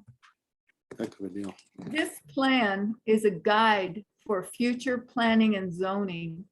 And the plan from 2001, it helped guide the planning and zoning and writing the zoning code. And the zoning code doesn't cover that state land right now. If it does get sold, like they sell state land for education. Bernice, I'm gonna interrupt because Bernice, your audio is cutting in and out. Once it becomes private, so it's an important document. Hey Bernice, I'm going to interrupt because your audio is starting to cut in and out as well, and my computer may start to update. So I think, Mr. Hooker, do you see my phone number there? It's 928 Yes, I do. 679-8868. Yeah, please feel free to call me. I won't be in tomorrow, but I'll be in next week and be happy to chat with you more about that. So Rob, are you back? Okay, I don't see Rob, so we'll just go ahead. Is there anyone else from the public that had a comment? I'm sorry, the audio seems to be cutting in and out for us. Well, I'd just like to warn Bernice that I have her number too, and I'll be calling her too. There you go. We're neighbors adjoining as well. Mike and Kelly Tullis. We're right neighbors of Bill and Kathy, and very concerned about the development of this land behind our homes. And so we will help fight whatever we need to do to help the non-development of this. Okay, thank you for that. And again, you're all welcome to give me a call. Is there anyone else who has a, from the public that has a comment? I guess we want to know if the document will be posted on the county page. Yes, it will be. It will be posted on a site where you'll be able to comment directly into it. Okay. Can you be more specific about the site? So it's a site that we subscribe to, and I can explain that to you more. Also, if you would email me, and we'll make sure your name is on the mailing list. Okay. Thank you. There's my email. And did Rob just join again? I'm on the phone, yes. Okay. So I guess my question is, there's a lot of neighbors, who, Art and Jean Sieb, Kevin and Susan Marshall, a lot of our neighbors who would be very concerned to know that this land is up for being developed. But let me be clear, it's not up for being developed. We have no indication at all that there's anything being proposed on it. Is this happening differently than the, I was told that there's another 500-acre parcel outside of Equestrian Estates that's going up for auction in the middle of March. Is this under a different schedule? I'm not aware of any other. Woody Mountain Road area. So on March 15th, there's a 500-acre state trust parcel that's going up for auction that encompasses Equestrian Estates. That has a similar zoning piece. And Woody Mountain Road, Arboretum. it was just interesting that, we live really close to this and we're pretty involved in the community and ingrained in the community. And we hadn't even heard about this, what you guys were working on here. Well, it was interesting how the notification process worked. You're not in the Donny Park area plan. You're not within the boundaries of it. We live. We're off of Bullion Hill, off of Towns of Winona. I think we're the closest house to it. Oh, so you don't live near Equestrian Acres and that? No, we have friends though. Okay. It seemed like both parcels, it was interesting and maybe very coincidental that both parcels were coming up for this kind of interest at the same time. The one in Equestrian, we didn't know anything about this until a couple days ago. And, we're probably the closest house to it. It was interesting that we found out at a horse show down in Count Verde. And we found out by Bernice Carver. Well, Dan and Diane Borden are in Mountain View Ranchos who contacted us and said, you should be aware of this. Well, just one thing to keep in mind about state land, that as you've heard, the county has essentially no control over how the state sells Sure, that sure. property, and they are mandated to sell it. Now, in some instances, in the past, the county has been able to buy some of that state land, notably in the area around the county park, Fort Tuthill. But, you know, the county really has no control over what is done with it as long as it is state land and belongs to the state of Arizona. I appreciate your concern. I would be too in the same situation.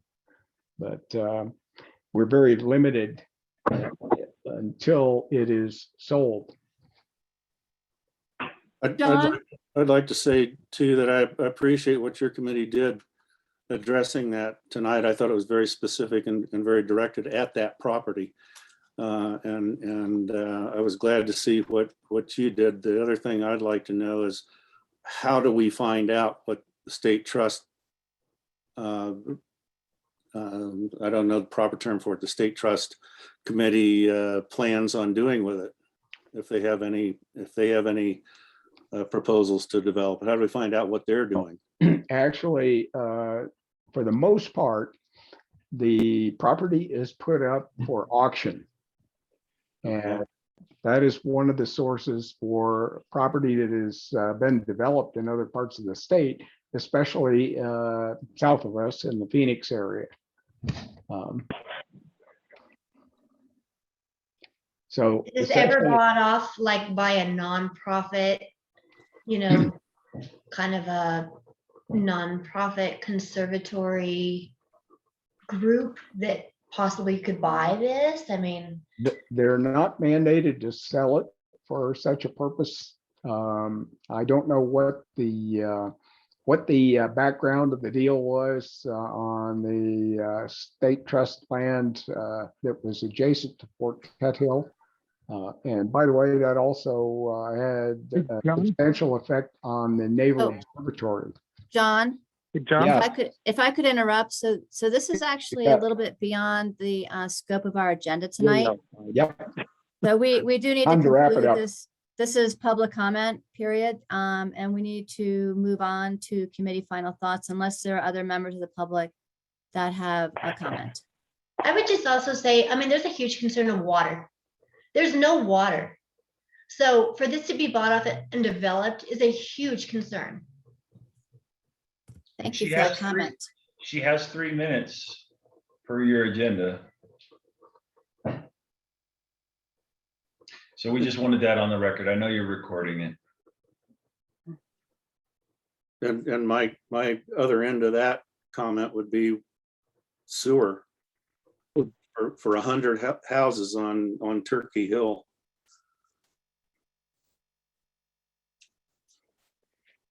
Okay, thank you. Anybody else have public comment?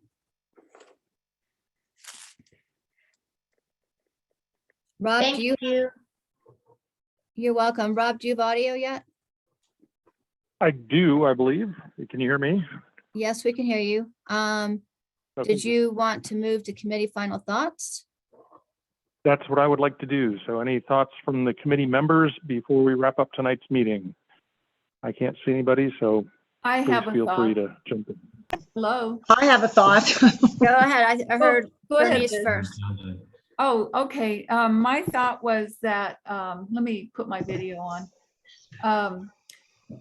I don't think we got the question answered how to contact the state to find out when and what lands are coming up for auction. And Bernice, that's outside the scope of this meeting. Okay. My other thought was that, well, I have a lot of thoughts. I'm really concerned about the water also. I think it is important to find out how we find out about the state trust land, the infrastructure with the water, before we allow more density. And I'm really concerned that adding that residential collective housing is nothing more than adding apartment out here and multi-unit housing. Thank you. I really think we need to stick with the area plan survey that was done last October that said 87% of the people out here do not want increased density or more commercial or industrial.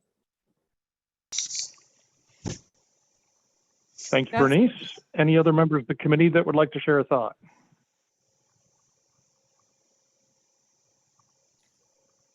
Liz, you had Hearing something. none.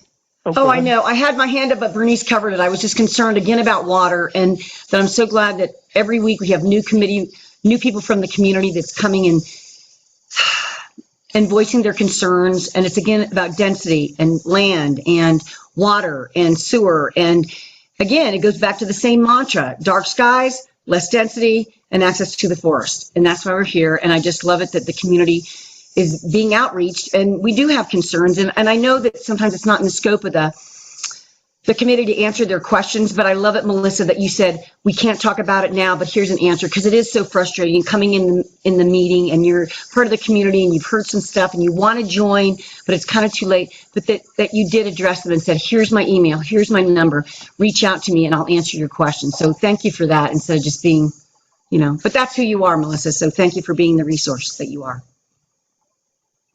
You're welcome. Thank you, Liz. Any other committee members have a thought to share? Hearing none, I will officially declare this meeting complete and ask that everyone double check your calendars, watch for the announcement from Melissa for the next coming mini meeting, which will be from 6 until 8 p.m. on February the 23rd. Is that correct, Melissa? 24th. 24th, correction.